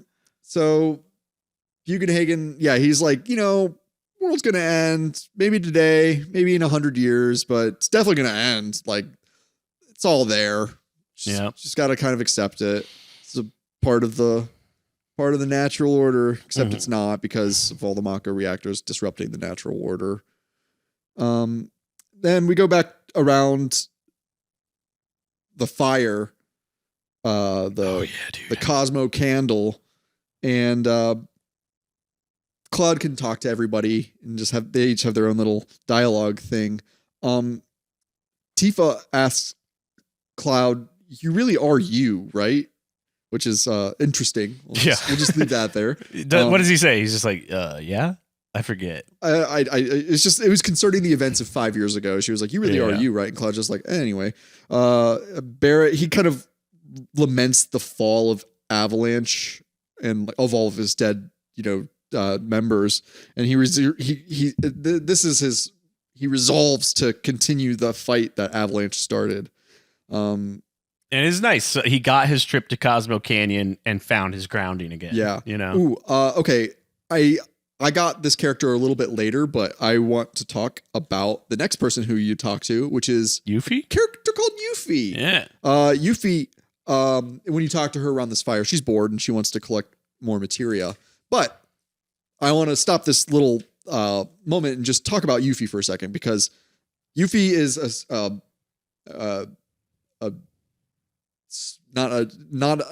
is the word I'm looking for? She's a selectable character, a non-essential character.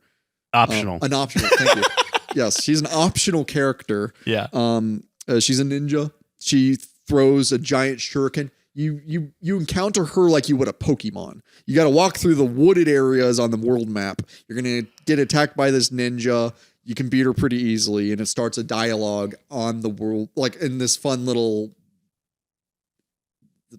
in between reality place. And basically, the way to win her over is to sort of act uninterested. downplay and be uninterested in anything she has to say, which is a really fun way to define this character as she's introduced. Yeah. And it's kind of like, it's like a dialogue puzzle to get the outcome. Because if you say the wrong thing to you, after you've beat her, she'll steal, you're going to have to fight her again and again and again until you get the dialogue right. Well, there's a fun little detail of this is, so like the way they probably anticipated playing this, if you're not using a guide, is you're probably going to fail the first time. Yeah. But you're going to, because you went into this scenario after a fight, you're like, there's something important here. So you're going to try to find her again. And then when you get there, there's a save point. So the second time you encounter her, that's right. You're likely to go to the save point to be like, okay, I want to kind of like save scum this so I don't have to keep looking for her, fighting her. If you go to the save point, she runs away. It's so funny. It's really just like a great prank to play on the player. And once you've done all the right dialogue, Cloud is basically like, all right, keep up. And they just like walk off without her. Mm-hmm. And then she kind of like rubs her hands together. She's like, haha, suckers. It's obvious that she intends to rob you. Yeah. Anyway, we'll get more into Yuffie later. She's a delightful character. One of my favorite to keep in the party in later game. Just good combat and some pretty cool limit breaks. But mostly I keep her around as a thief character because I think she has the highest dexterity, which makes sense being a ninja thief character. Yeah. Let's see. As you keep going around the fire, you talk to Kaishi, who says that I might have been here before. Which is like, you don't remember? Like, this is a pretty profound place. Yeah, that's weird. Aerith, she kind of ruminates on being the last of the Cetra and how alone she feels. And Nanaki, he cannot forgive his father, but... I just read it in his like serious warrior voice. I do not love my dad. He's like, I hate my father. When I think of my mother, I am full of pride. It's like John Redcorn. Like, as I think of John Redcorn voice. Maybe that's problematic, but it's just the way something about the cadence of his phrasing. Yeah. Well, and the tribal essence of the theme music for Cosmo Canyon also establishes that. Yeah. Naki also wears a feather on his head. Yeah. So there's it's a little bit racist of me to read it in that tone, but it's like that's where they were culturally directing me. It is a little bit racist. Yeah. Yeah, it's pretty bad. Much of this game is a little bit racist. But Bugenhagen hears Nanaki talking down on his papa. Wait, one more thing to vindicate myself. That is also a little bit how he sounds in Remake. Oh, cool. I don't. He has this very serious adult voice. Yeah, that makes sense. Yeah, do we need like nuance for these cartoon characters? Really? Yeah, we appreciate it. We don't want to do caricatures of cultures. That's true. But yeah, they don't have to be too deep. Bugenhagen overhears Nanaki talking down on his dad, and he bids you follow him to see something. And he leads Cloud and Nanaki and Aerith, in this case, to a sealed entry to a cave.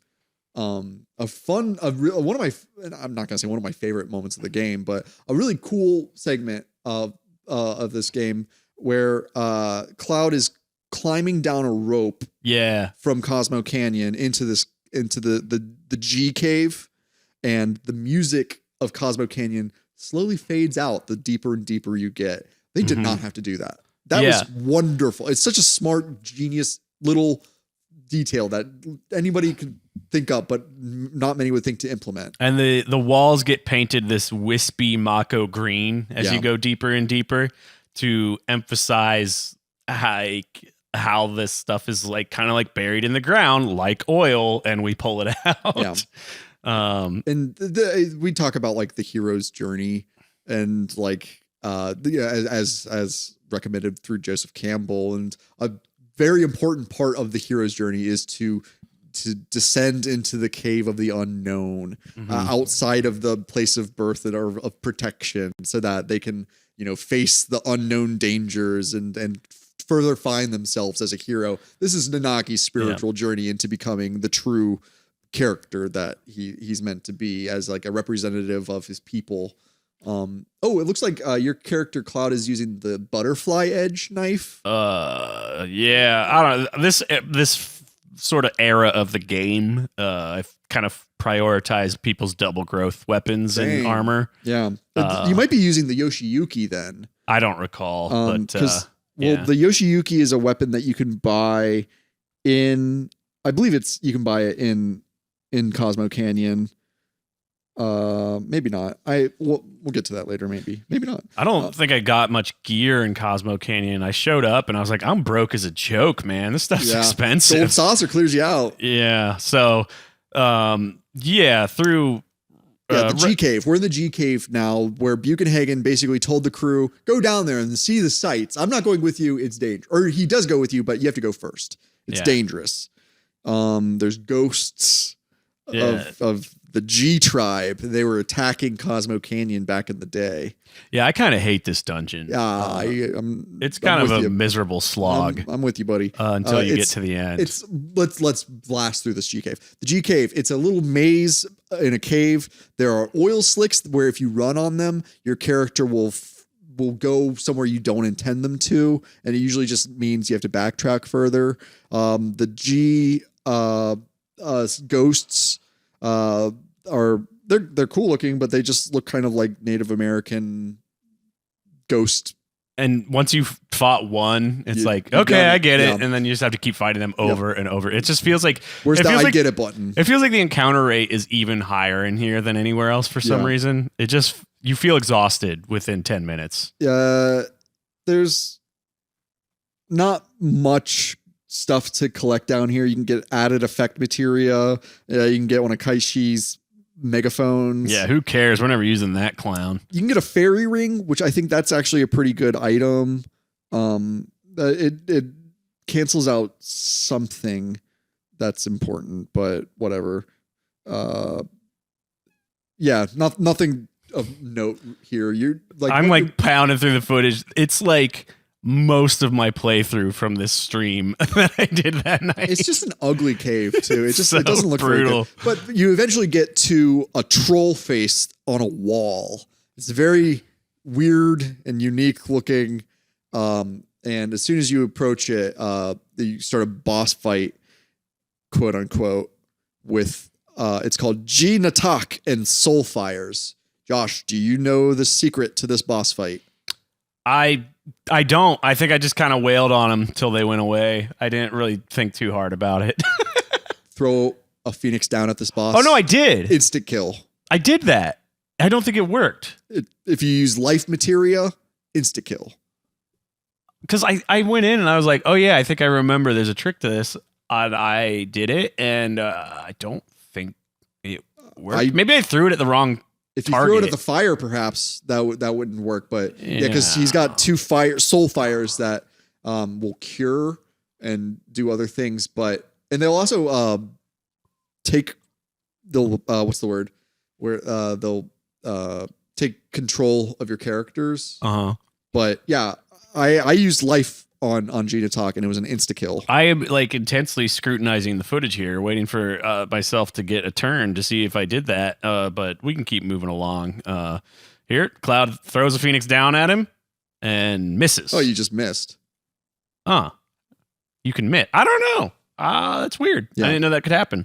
So anyway, screw this dungeon. Yeah, you get gravity, or you get a wiser staff upon beating this, which is a nice weapon for Aerith. It's an upgrade to her current weapon, which is pretty missable. which is the wizard staff. Yeah, that's the double growth staff. Yeah, but it's funny that she goes from wizard staff to wiser staff. Yeah, I wonder if that's a fun translation mix up or. I don't know. It works for me. I think it's fun. Anyways, upon beating this, you go to the rear part of the canyon cave where you see Seto.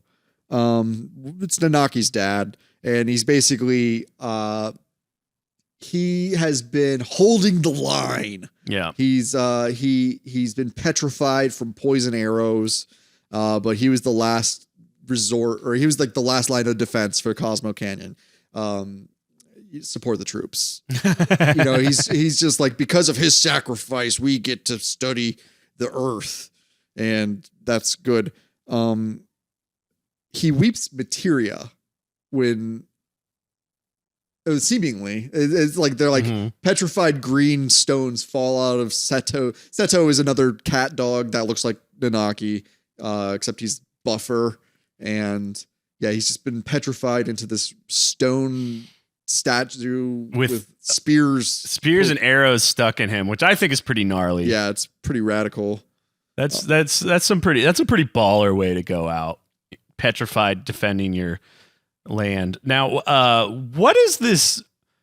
Where are we right now? That we see the sky and the moon after we went like thousands of meters underground. Well, I mean, a canyon goes deep, I guess. And, this cave that connects, because like, okay, well, here we are. This is the back door to Cosmo Canyon, essentially. Yeah, like this is like the attacking tribe has not yet gained access to the tribal like settlement, and so he's defending the last gate they have before they would have inside access to Cosmo Canyon. Yeah, I guess we could think of this as like the bottom of the Grand Canyon. Sure. Yeah. Okay.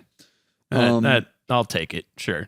Yeah. But then Bugenhagen says he stayed in this cave to defend us. So you're like, wait, are we in a cave or not? But whatever, I can let it go. Yeah, we can let that go. But Bugenhagen basically he wants Nanaki to fight with Cloud and the gang because he's wishing against fate. He's saying like, you know what? You should go save the planet. Just give it a whirl. Give it a whirl. Give it the old college try. You know what? I don't want to babysit you anymore, buddy. Then we get there's a mechanic character at Cosmo Canyon who has taken over the repair of your buggy. You can talk to him at some points. I didn't do this, but I read somewhere that like if you spoke to the mechanic, I'm reading from the guide right now. If you spoke to the mechanic when you first arrived, you should speak to him again before you hit the road. Insist on paying him for his work, and he'll point you to a hidden item inside the inn. Oh, interesting. Had no idea. I think it's a hidden elixir. It's not a big deal. All right. But elixirs rock. Full HP, NP cure. We'll always take them. Always take them. So yeah, the buggy's fixed. Nanaki rejoins the crew. And the next spot on the map is Nibelheim. Nibelheim. It's all the same. It's this place where Cloud allegedly grew up. But we get there and it's not burnt down. She loved me because I nibble on her heim. Oh my goodness. Nibelheimer. Now I am become destroyer of memories. Let's go to this fun little town. So you get there and it looks fine. Doesn't look like it got holocausted at all. No, dude, it's chill as heck there. Everything's okie dokie, totally fine. That's strange because Cloud told a very different story. And now, you know what? I think people are starting to wonder, Cloud, do we trust your memory? Yeah, what are you talking about, dude? You got any brains under them spikes? Nah. Yeah, and as you explore the town, people living in the town will repeatedly deny. Yes, they'll Cloud's call Cloud sick for even suggesting a little that. Sick freak. You sick little freak with a fetish for stories of burnt down towns. That's disgusting. Get out of here. There's also these weirdos in black capes talking about a reunion. Yeah, there's a lot of these guys they around. Seem like dope sick.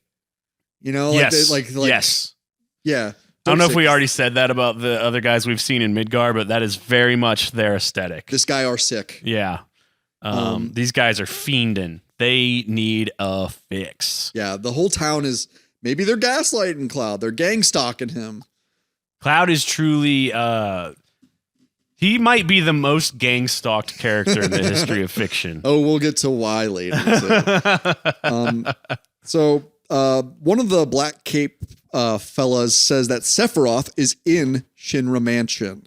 And, back in Calm, Cloud gave us that backstory on Nibelheim, and where that's where Sephiroth had his epiphany, and that I'm different from you. I'm a special boy. Yeah. I'm mommy's special boy. Yeah, before we go to the mansion, can I just talk about what's up with this baby clone that you can meet in the attic of one of the I know, it's houses? strange, man. That's one of the most disturbing things going on here.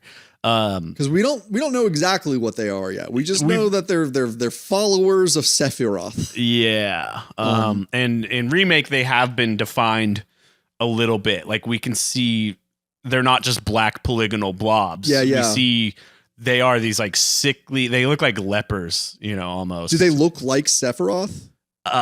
No. Okay. Well, they're clones. You mean like, I guess that's kind of ambiguous.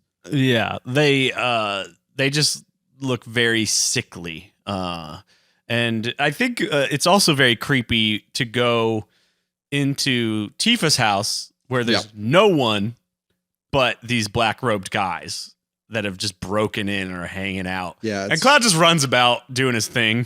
He doesn't really mind it much.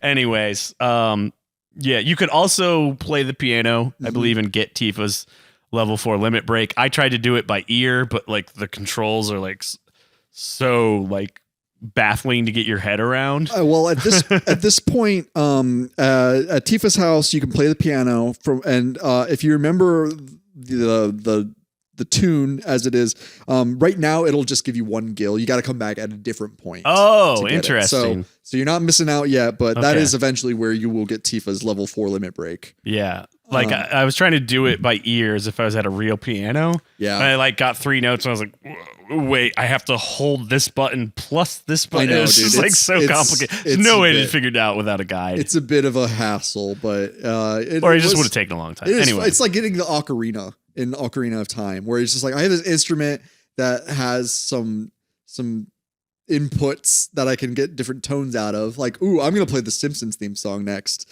Like, you can fuck around and play it as an instrument. Just like have fun with it. It's technically a mini game, I guess. The piano mini game. But Sephiroth, he is in Shinra Mansion, and now as we go through Shinra Mansion, there are there are enemies to fight, and there's one named Girofelgo, which is a pendulum axe-legged man. Yeah, that's a weird little psycho freak, huh? It's a fucking nightmare straight out of Hellraiser. It is just this dude with his legs are an axe, and he's suspended by a chain that he's holding on to. And if you attack him, he'll fall off of his chain, and he'll just be like a crippled man on the ground, be like, help. It's like a turtle on his shell. Yeah. Very strange. Nightmare material for sure. But as you go through the mansion, you'll find there are clues to be found on the back of the lids of all these safes that you can find. And they give you numbers, and it's a small little puzzle that gives you the safe combination to a safe that upon opening it, you're going to fight Lost Number, which is a pretty powerful boss at this point in the game. He's got 7,000 HP. And the gimmick for this boss is half of the boss is physical attack and half of the boss is magic attack. And if you keep wailing on it, one side of it will die and then the other half will keep attacking you. So if you kill the physical attack side, the Lost Number will just attack you with materia attacks. So, 7,000 HP at this point is quite powerful compared to the other fights you've had. Question for you. Yeah. Have you ever tried to actually solve all the clues to open the safe, or do you just always go straight to a guide? First time I played it, I did play it straight through, and like I had my own pen and paper. I mean, much like I take video game notes for camp video games, I also had a notebook that I just like was kind of like my Final Fantasy VII journal. One of the very first, actually, just give a little thing. One of the very first like writing prompts that I ever assigned myself, like as a young, like, burgeoning writer, was to make character profiles for all of my characters in Lunar Silver Star Story Complete. And I was on vacation, so I didn't have my PlayStation with me. But I just started dreaming about the game. I was just making fan fiction. I was basically playing one-person D&D. Yeah. So role-playing games were an integral part for me developing as a creative as well as a consumer. Yeah. But Missing Number, very powerful boss. And yeah, he's an optional boss, technically a hidden boss, I suppose. But when you beat Missing Number, you get Odin materia, summoned materia, and the basement key. Two important things. Wait, his name is his name? What's his name? Is it Missing Number or Lost Number? I'm sorry, Lost Number. Missing Number is the Pokemon. That's what I was thinking. Oh, right. Missing Number is the Pokemon glitch to get Mew. Yes. Lost Number. All my video game brains rays are getting scrambled right now. Did you do that in the OG Red and Blue? Of course I did. Yeah. It's like, we're going to have some cryptic shit in Pokemon? Like, I'm in. I did it to cheat to finish my Pokedex. Yeah. Because for whatever reason, I could not catch a Taurus. Huh. I don't remember why. Those are only in the They were like a rare zone. Safari Zone thing. And Wow, I just can't gave believe up. I remember that. Yeah. Anyway. Stay tuned to Camp Video Games Season 50 when we do every episode of Pokemon. Yeah, you're going to have to get a lot of subscribers for me to do that one. For sure. Maybe even more than Kingdom Hearts. Okay. Because I've said in past episodes, if this show pays our rent, we'll do play Kingdom Hearts. Anyway, okay. Odin materia, baby.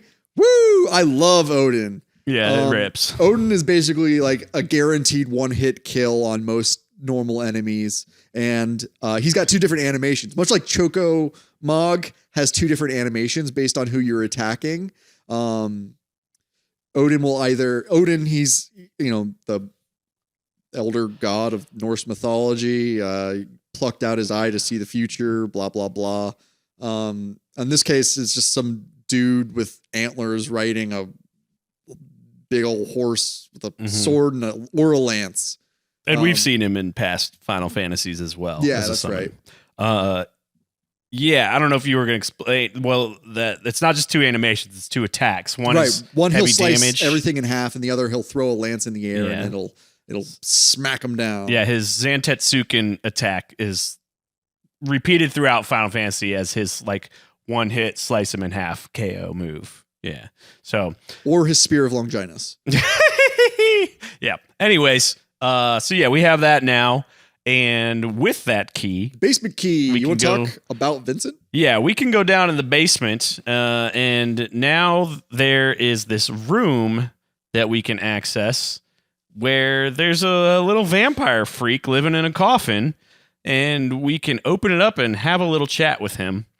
He's not having a good time. He's living nightmares over and over and over again. And he thinks he deserves to be in the box. That's right. He asks Cloud what his story is. Cloud hands him the cliff notes on Final Fantasy VII up to this point. They do the little animation of, I'm giving you the backstory. Blah, blah, blah. And Vincent is like, okay, cool. I have a connection to Sephiroth, and I know about the Genova Project. Anyway, I'm going back to bed. Yeah. And then if you keep bugging him, eventually he will ask if you know Lucretia, and you'll be like, what? And that's just kind of like, oh, there's a seed of something for later.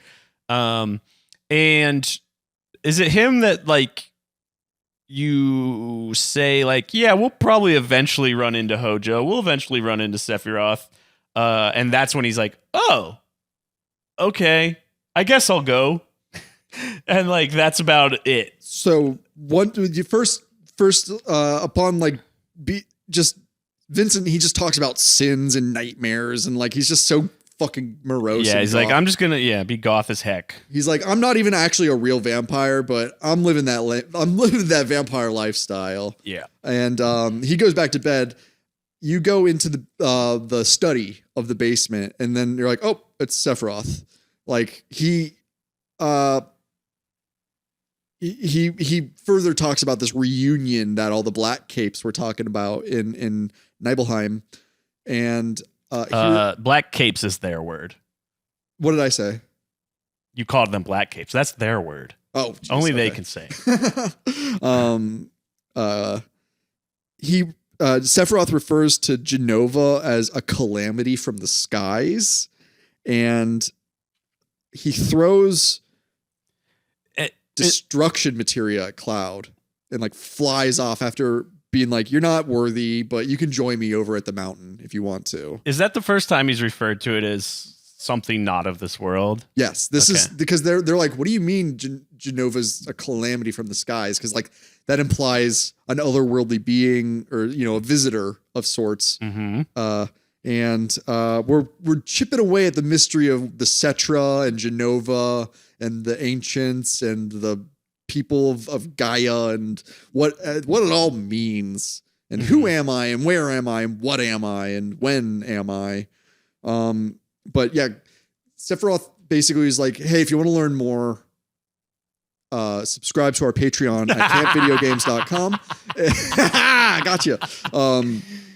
But he throws destruction materia at Cloud. Speaking of like the significance and like the story building of like when we first went to Aerith's and Elmira's house, like, is that right? Is that her mother's name or her adoptive mother? Yeah. Elmira. Like you find cover materia outside of her home, which is like a protection thing. And then now Sephiroth is throwing destruction materia at you. He's like, he's not just giving it to you because it's helpful for the game. He's giving it to you because he is trying to set a vibe. Mm-hmm. Like if Cloud was smart, he would know like the fact that I wasn't struck dead right now means something even worse than death awaits me if I keep following this Yikes. guy. That's true. Yeah. Sephiroth decided not to wantonly just murder these lower level peasants. But he's like, I've got such great sight to show you. You can read some like redacted test subject reports at the library that tells of like test subjects like, oh, the test didn't work on this subject. This one died. This one tried to escape. And so we killed this one. And this one tried to help the other one escape. So we killed that one too. It's telling a story without telling the full story. But I think if we plug in some of the details, we're actually getting Vincent's backstory. Right. And that clues us into the story or narrative basis for his limit breaks, where he turns into monsters temporarily. Yes. And he goes, what in most Final Fantasy games we would call like berserk. That's right. Which where means you no longer have control of them, but they have higher attack power and such. Yeah. And that is further fleshed out in Crisis Core. Yes. Probably a lot in Dirge of Cerberus, but that game is so sort of not super easy to access. I mean, I could find it, wink, wink. But it's just people don't really talk about it enough that I felt compelled to add it to the canon, Yeah. It's like a action shooter, isn't it? Yeah, it's like a third person action shooter game. Maybe I should pick it up. I think actually, I don't know, that seems so divorced from what Final Fantasy is that I'm just like uninterested. But yeah. I don't know. But after Sephiroth spooks the whole gang, Vincent is like, "Hey, I'll join you." Like, Vincent joins after. I had him before Sephiroth. You don't have to because what happens is after you say the right dialogue tree, you have to run out. Yeah. So that's probably why you didn't get him until after you talked to Sephiroth, because you have to like double back kind of. Vincent joins you at this point, and he reveals that he used to be a Turk. And he asks Cloud, about Lucretia, who he reveals is Sephiroth's mother. Like Vincent just like gives us that. He's like, oh yeah, Lucretia is Sephiroth's mother. Oh, okay, so we do have that. Okay, great. And let's see, Vincent, he's the other guy that uses a gun, but it's not attached to his hand. He's a sharpshooter. Yeah, he's cool as heck. He is. I know that. Cool. Yeah, it's interesting that this optional character got his own side story where like there's so much to flesh out with other characters, but whatever. But I guess when we get more into detail of like how important Vincent is to the greater story, I suppose it does justify him having his own side story. But we make our way to Mount Nibel now. And you get to fight one of those dragons that you fought with Sephiroth in the I didn't run flashback. into any this time. I did. It's sweet. It's just I think his character name is just Dragon. Yep, it's just called Dragon. But there's a shoots and ladders game here in Mount Nibel.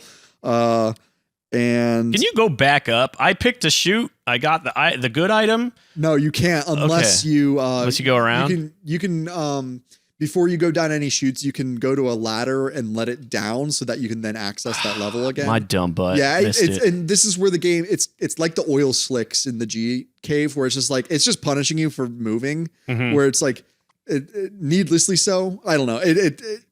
This part is fine. But yeah, you get to revisit certain areas of where Cloud and Tifa and Sephiroth fell 5 years ago in the flashback. Yeah, did you go all the way to the reactor? Yeah. I skipped over it. I just kind of plowed through the boss. Yeah, you don't need to because then there's this boss called the Materia Keeper.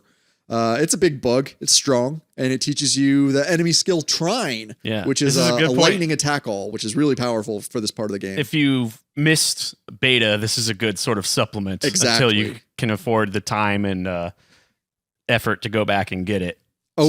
Yeah. And so this is the first time I think we both agreed that we're both going to do our best to get Aerith's level 4 limit break in this game.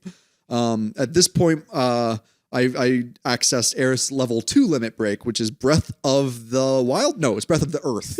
Her level 2 limit breaks suck. Yeah, it's all it does is cure status ailments. Yeah, they are garbage. That's dumb. They did a bad job. It's at least her first level 2 limit break. We'll see what the second one sucks too. Yeah, I believe that. I'll just say what the second one is. It basically transfers her limit gauge to the other characters. Oh, that's kind of dumb. Yeah, because anytime I actively wanted to use it, I'd be like, well, like Cloud is almost full, so I don't want to blow it now. And that, like, it's just hard to get everybody to a point that it's useful. It's kind of silly. Yeah. But the Materia Keeper drops counterattack materia. Yeah, that's a goodie. That's a good one. I always put that on whoever has cover, so that they're more likely to just it increases your chances of you get a little twofer out of bonus it. Attack. Yeah. And also, if you're trying to level up people's limit breaks, we've already talked about the sequences that are needed. Either you use the limit break a bunch or you kill a set amount of enemies a bunch. But if you're at the point where you just need to get more limit breaks to get to the next one, give that character cover so that they're more likely to get attacked. Therefore, their limit break their limit level will go up faster. Yeah. Got to make those numbers bigger. Love those big numbers. Yeah. Love those big numbers. So once we beat that guy, we just round out of the mountain. And then if we follow Sephiroth's instructions to head north outside of Mount Nibel, which is interesting. It's like, to what degree is he orchestrating events? Because the thing you will encounter when you head north is Rocket Town. Rocket Town. Which is a town that is sitting at the foot of a rocket that is leaning over it. If the landlord who owns the house next door to me was in Rocket Town, he would have just lost his mind trying to get that rocket removed before it landed some branches of bramble and scaffolding on somebody's house. How dare he? I hate the guy who owns the house next to me. He's constantly being like, "Can I cut down more trees on your property?" And I'm like, dude, one, I don't own the house, and two, no. Yeah. Anyway, Rocket Town. Be like, bro, haven't you heard of the live stream? Yeah. So I mean, honestly, that's kind of my attitude towards him. But Rocket Town. Yeah, burning up its fuel out here alone. That's kind of what goes in my brain when I go to Rocket Town. Rocket Town is a town comprised of nothing but mechanics. Everyone that lives there is a mechanic, which is just waiting for a job, waiting for that next Shinra grant to come through. Right. And some of them suspect maybe it's today. And I forget where we have to go to sort of trigger the scenario of Rocket Town. Is it? You talk to an old man who's looking at the rockets. Okay. Well, maybe. But you talked to this old guy a couple times. He's worth talking to. And let's see. I think he gives you the Yoshiyuki. That is the sword that I was remembering earlier. That's the one that just looks like a katana. Gotcha. But the Yoshiyuki it's very strong. It's got a much higher attack power compared to other swords, but very lousy materia slots. Not much slots for materia. There's always a balance with the weapons and armor, where sometimes often the weapons or armor that have double or triple materia growth don't have any linked slots, so that you can't use them as strategically as you'd want to. Yeah. But that's neither here nor there. We want to meet our boy Sid Highwind. Yeah. More like Sig Highwind. Yeah. Blasting Sigs, dude. He's puffing on that Nico. Yeah, he's cool as heck. That's how we know he's cool. Is he's always blasting Sigs. No, he sucks. Sid sucks. Sid is a piece of shit. He's the worst. I really hope they do some work on his characterization in Rebirth. I do not like him. I actively dislike the way he behaves. I know. I hope he gets lung cancer. Sid is he was in charge of the rocket that failed to launch, and he's got a chip on his shoulder. Boy, howdy, does he. So when you meet him, he's working on a tiny Bronco in the backyard. And yeah. You go. This is where I got a little lost because I'm running all over, and it's just there's something narratively kind of missing or just poorly designed in this sequence. That the way you advance, because I ran all the way up to the rocket. I was like, you go talk to Sid. But not until Shira, Sid's partner of sorts. Yes, you have to talk to her. And the way you talk to her is you go to Sid's house. Backyard, try to steal the plane. She's like, hey, excuse me, what are you doing? Sid is at the rocket. And then you go to the rocket. Yeah, well, but the part I'm talking about that's it's not super well done is you just walk. You have to, one, find your way to the backyard. Yes. And two, you're just oh, should we steal this plane? What? It doesn't make any sense. All signs point to yes. And then Shara walks out and introduces herself. And is oh, you want to talk to the captain? And et cetera, et cetera. Also, he has an AK-47 in his house. AK-47. I wrote that in my only notes. Cool thing about him. But anyway. AK-47, man. The most widely distributed weapon of the planet. Yeah. So then Sid was expecting Rufus, the president of Shinra, to meet him at the rocket. So when some spiky haired punk comes up to talk to him, he's just what do you want? What do you want? We learned that the rocket failed to launch due to this is Sid's words, that dumbass Shira. Yeah, he's got a lot of words for her. None of them are nice. He says that my dream was just a financial number to the Shinra. As are all of our dreams. They're just a number on somebody's page. Yeah, that's true. So patreon.com/campvideogames. $5 a month, you get access. Make it a number on your page. Commentary of episodes, and you get Josh's playthroughs and bonus material and things like that. I promise it's a good idea. Now you go back to Sid's home. He wants Shara to make some goddamn tea. Gosh darn their tea. Goddamn guests. So we get a little explanation of what happened. Mm-hmm. Why is there this leaning tower of rocket here? Yeah, poor Shara has this weird codependence where she's oh, gee shucks, I know he's hard on me, but it's my fault his dreams didn't come true. Yeah. Instead of being I saved that motherfucker's life, and he treats me like dirt because of it. So, we get a little flashback storytelling action. Sid, he's got the rocket ready to launch. He's got a big crew of people that are just they seem to worship the ground that Sid walks on. They're we chef. And Shara, she's not convinced that one of the oxygen tanks is operating properly. And I gave a little spoiler, but keep going. Basically,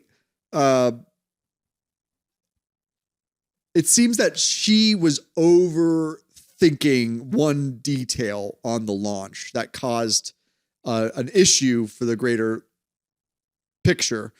Much like Jesse with the bomb at the Mako reactor, where it's just like or the IDs on the train, where it's like, oh, I worked too hard on clouds. I tried to make it special, and I ended up it didn't work as a result. Maybe that's like the programmers like kind of joking about all the bugs that they had to work out of the first build of the game. So they're like, we worked so hard on this and it just doesn't work. Oh, yeah, we only fixed one and now there's a bunch left over. Yeah, so once he is there and ready to launch, Shara is still working on the oxygen tank here in the flashback. She's going to get burned to a crisp if she stays there when the rocket takes off. Yes. And then the launch sequence begins after their little argument. What I love about it is we are forced to wait the 30-second countdown or so and sit with Sid's thinking out loud about Sid what going, to do. Shit, damn it. Yeah. And then he ostensibly, it seems, chooses to stop it to save Shara. Yeah. But then we get an FMV of how far the rocket did get. She would have been annihilated. She would have been liquefied. There would be nothing left of her if she was anywhere near that thing. Yeah. But instead, the rocket has just leaned and stood still ever since. This is a part that I wanted to talk about with Shara because she's like complacent or not complacent. She's like, you could just let me die. Like, just let me fix this. As long as we can get the rocket to go. She decides. I don't mind. I hate this. She decides like his dream of outer space, not like humanity's achievement, but Sid's dream is more important than her life. And I hate it. I hate it too. She's I really hope they quote unquote fix this character. Yeah, it's bad. It's very bad. But like, she's seemingly suicidal. Like, she's like, I don't care. I'll die. Like, whatever. I don't know if it's like an unrequited love kind of thing where like she's like she worships Sid as like I don't know, as like the CEO of SpaceX or something. Yeah. There are probably some sicko freaks like that in Elon Musk's sphere. I mean, do you see who are just so deluded? You see who he's responding to in messages, like all these fucking sycophants. Those people would probably die for that man, Absolutely. that moron. So yeah, I do not like the dynamic between these two at all. And as a kid, you're like, cool, gee shucks, whatever, man. But once you understand the dynamics and the gender roles, you're like, this is stupid. This is very bad writing. Yeah. And she is not Sid's wife. That is an important detail that Sid makes clear. He's like, thinking of being married to her makes me sick. Like, why are they still hanging out together? I don't get it. It makes no sense. It's almost like she's so subservient that she's like, I am your like permanent geisha. Like, where I don't know. It's just she's seeing after, like, it's just weird. Like, I don't know. It's some kind of Stockholm syndrome she's got going on. Yeah. She stomachs so much verbal abuse. Yeah. But then we see that Palmer and Rufus they've come to Rocket Town, and I forget how this works out exactly. Shara is going to make Palmer some tea. You know what this fat boy wants with his tea? He wants honey, sugar, and lard for his tea. First Sid insults him and says some kind of cuss at him. Yeah. But also calls him fat. And Palmer goes, don't say fat. It's some pretty bad sort of fat phobic jokes throughout this segment with the lard and that bit. Do you remember the people? There's this disgusting fad I saw online where people were putting butter in their coffee. Ew. Is it? I didn't try it. It's not that far off from cream, but yeah, but it's just a bit much for me. I don't know. Like, heart disease is like the number one killer of America. It is a real thing. But yeah, we run outside, and Sid is trying to beg Rufus to start the space program. Rufus is like, no. You don't understand. As the fail-son president of this corporation, the only way I can follow Sephiroth is to borrow your dinky little plane that lives in your backyard. Never mind the fact that we've already seen that they have his airship, The High at Wind. Junon. He's like, I gotta have your tiny little plane. I need your tiny Bronco. And he just totally is like, no, dude, shut up about the outer space stuff. It just shuts him down. So Shara says, Cloud and gang, I trust you for some dumb reason, even though we just met 3 minutes ago. You should go steal the tiny Bronco. I like that you didn't yell at me when I met you. You're the only person who hasn't yelled at me within 5 minutes of meeting me. You deserve to Steal my like weird Captain subservient Stockholm Syndrome master's ship. my Dom's ship. Yeah. And you go out there and you find Palmer, who gets in a fight with you over it because he's trying to steal it first. Palmer fights with like a flintlock pistol. It's like it looks like a blunderbuss, like old timey pilgrim rifle. Yeah. Which is he uses a Mako cannon shot is like what. So it is a fun little way to show how Shinra is like tinkering with technology. Is his Mako gun shot or cannon, whatever it's called. He'll shoot it and then it'll cast like a random fire, ice, or lightning spell. Or something, So that's cool. And that's a fun little narrative detail in battle.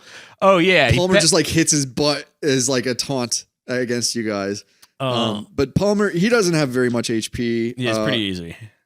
The guy here says he has 6,000 HP, but I don't think you have to do all of that damage to him before. What happens is the tiny Bronco like starts itself, and Palmer dodges the plane, but then he gets hit by a box truck. Oh yeah, that is like very straight funny, out of Mean Girls. Yeah, that's pretty good. Or is Mean Girls straight out of this because this came first? I don't think Tina Fey played Final Fantasy VII. I don't know, maybe she did. I doubt it. Yeah, it's everything about Rocket Town's a little dumb. It's very silly, and like not great, not the best narrative component of the game. I have very little sympathy for Sid. No, I don't care about his dream to see space. Yeah, no, he like we've said it, he sucks. Yeah. But after we defeat Palmer, who gets hit by the plane, no, he dodges the plane, then he gets hit by a truck. My bad. Yeah. Then very cute. Yeah. It's on screen right now for YouTube. He just got blasted by the truck there. And it's a Shinra truck. Seemingly the truck they were gonna load the tiny Bronco onto the truck. Whatever. Maybe it's the same kind of truck that Cloud and Sephiroth rode into Nibelheim. So it's full of soldiers in the back. Yeah. Well, it's gone once we cut back. It's true. Oh, and how do they get the truck in there without knocking over the white picket fence? That's not like what we're here for, is all these little continuity nonsense. The tiny Bronco just takes off. Why? I don't know. Yeah, no one was piloting it. Maybe Shara put in the autopilot or something. I guess. I bet that's going to be how this gets explained in Rebirth. It'll be really funny if Rebirth just completely throws all of this out the window and tells a totally different story. And none of this comes, to fruition. They've said no, all the main story beats will happen, even though things are a little different. Yeah. But anyway, the tiny Bronco's taking off. Sid just jumps on the wing with you, and it gets shot by Shinra soldiers. And the tail's been hit. Yeah, then we do a use the boost to get through. We do a Sully Sullenberger on the ocean and land it somehow, because nobody's in control. I don't know who brings it down, but somehow it lands and nobody's hurt. It's like being on a glider in Tears of the Kingdom. Mm-hmm.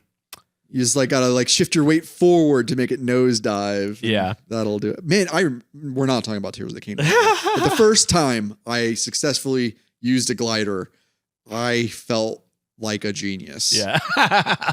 So this is the one Sid moment so far that I do kind of enjoy. Is the way they block this scene after the tiny Bronco crash lands, and he's just sprawled out over the edge of it, just completely defeated. Yeah. And they're like, well, can we use this thing as a raft? He's like, I don't care. Do whatever you want. Do whatever. And then he's also just like, what? My life's over. I'll go with you. Who cares? I kind of like his attitude here. Like apathetically deciding to help save the world. He doesn't even know that they're trying to save the world. Like, he just knows that they're against the Shinra. He's just letting fate push him at this point. Yeah, that's a good way of putting it. That's kind of fun. That's a fun characterization, even if he's been shown to be nothing but a bastard up to this point. And speaking of fate pushing, we're going to let fate push stop on recording soon because we just got to the end of this episode, campers. Hell yeah.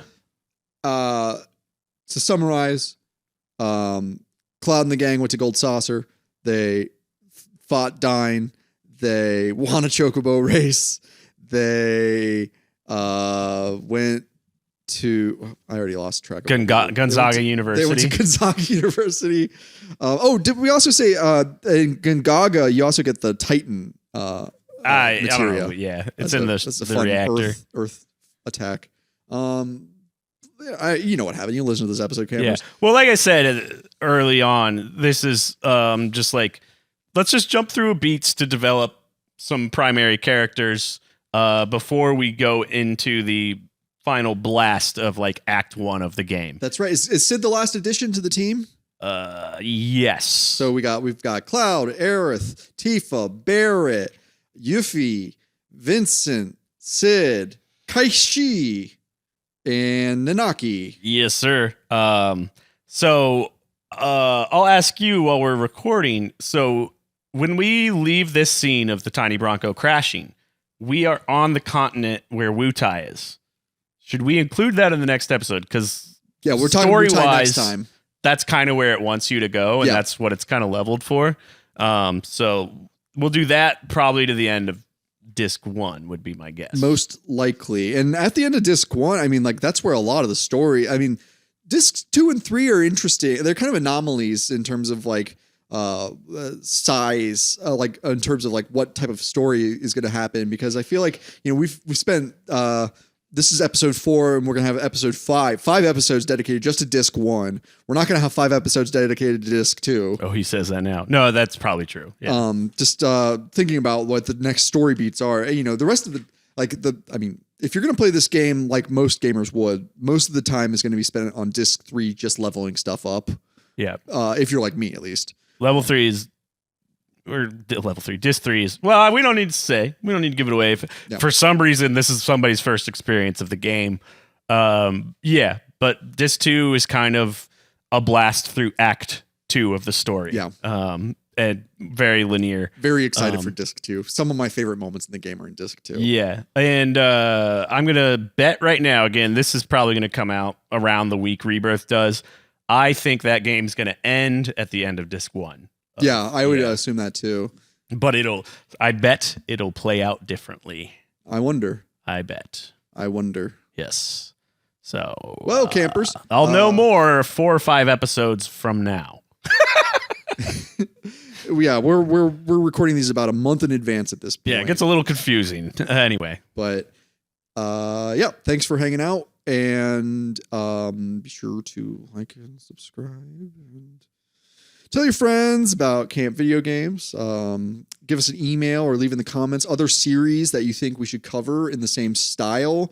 Junior Counselor Josh and I are always happy to play new stuff, and even happier sometimes to revisit old stuff that we truly love and adore. And we love your feedback. And yeah, if you're in the Patreon, we will take your recommendations first. Because you have bought preferential treatment. That is 100% true. So join us next week for Wutai and beyond here at Camp Video Games. Yep. We'll see you then. Later on down the trail. If you'd like to write to us, send a message to campvideogames@gmail.com and follow us on Instagram at Camp Video Games. If you want to become a real happy camper, you can support Camp Video Games on Patreon. For $5 a month, you'll be granted access to even more discussions about movie-based video games, game-based movies, full-length commentaries, playthroughs, and more. Whether you sign up or not, we're glad to have you here at Camp Video Games.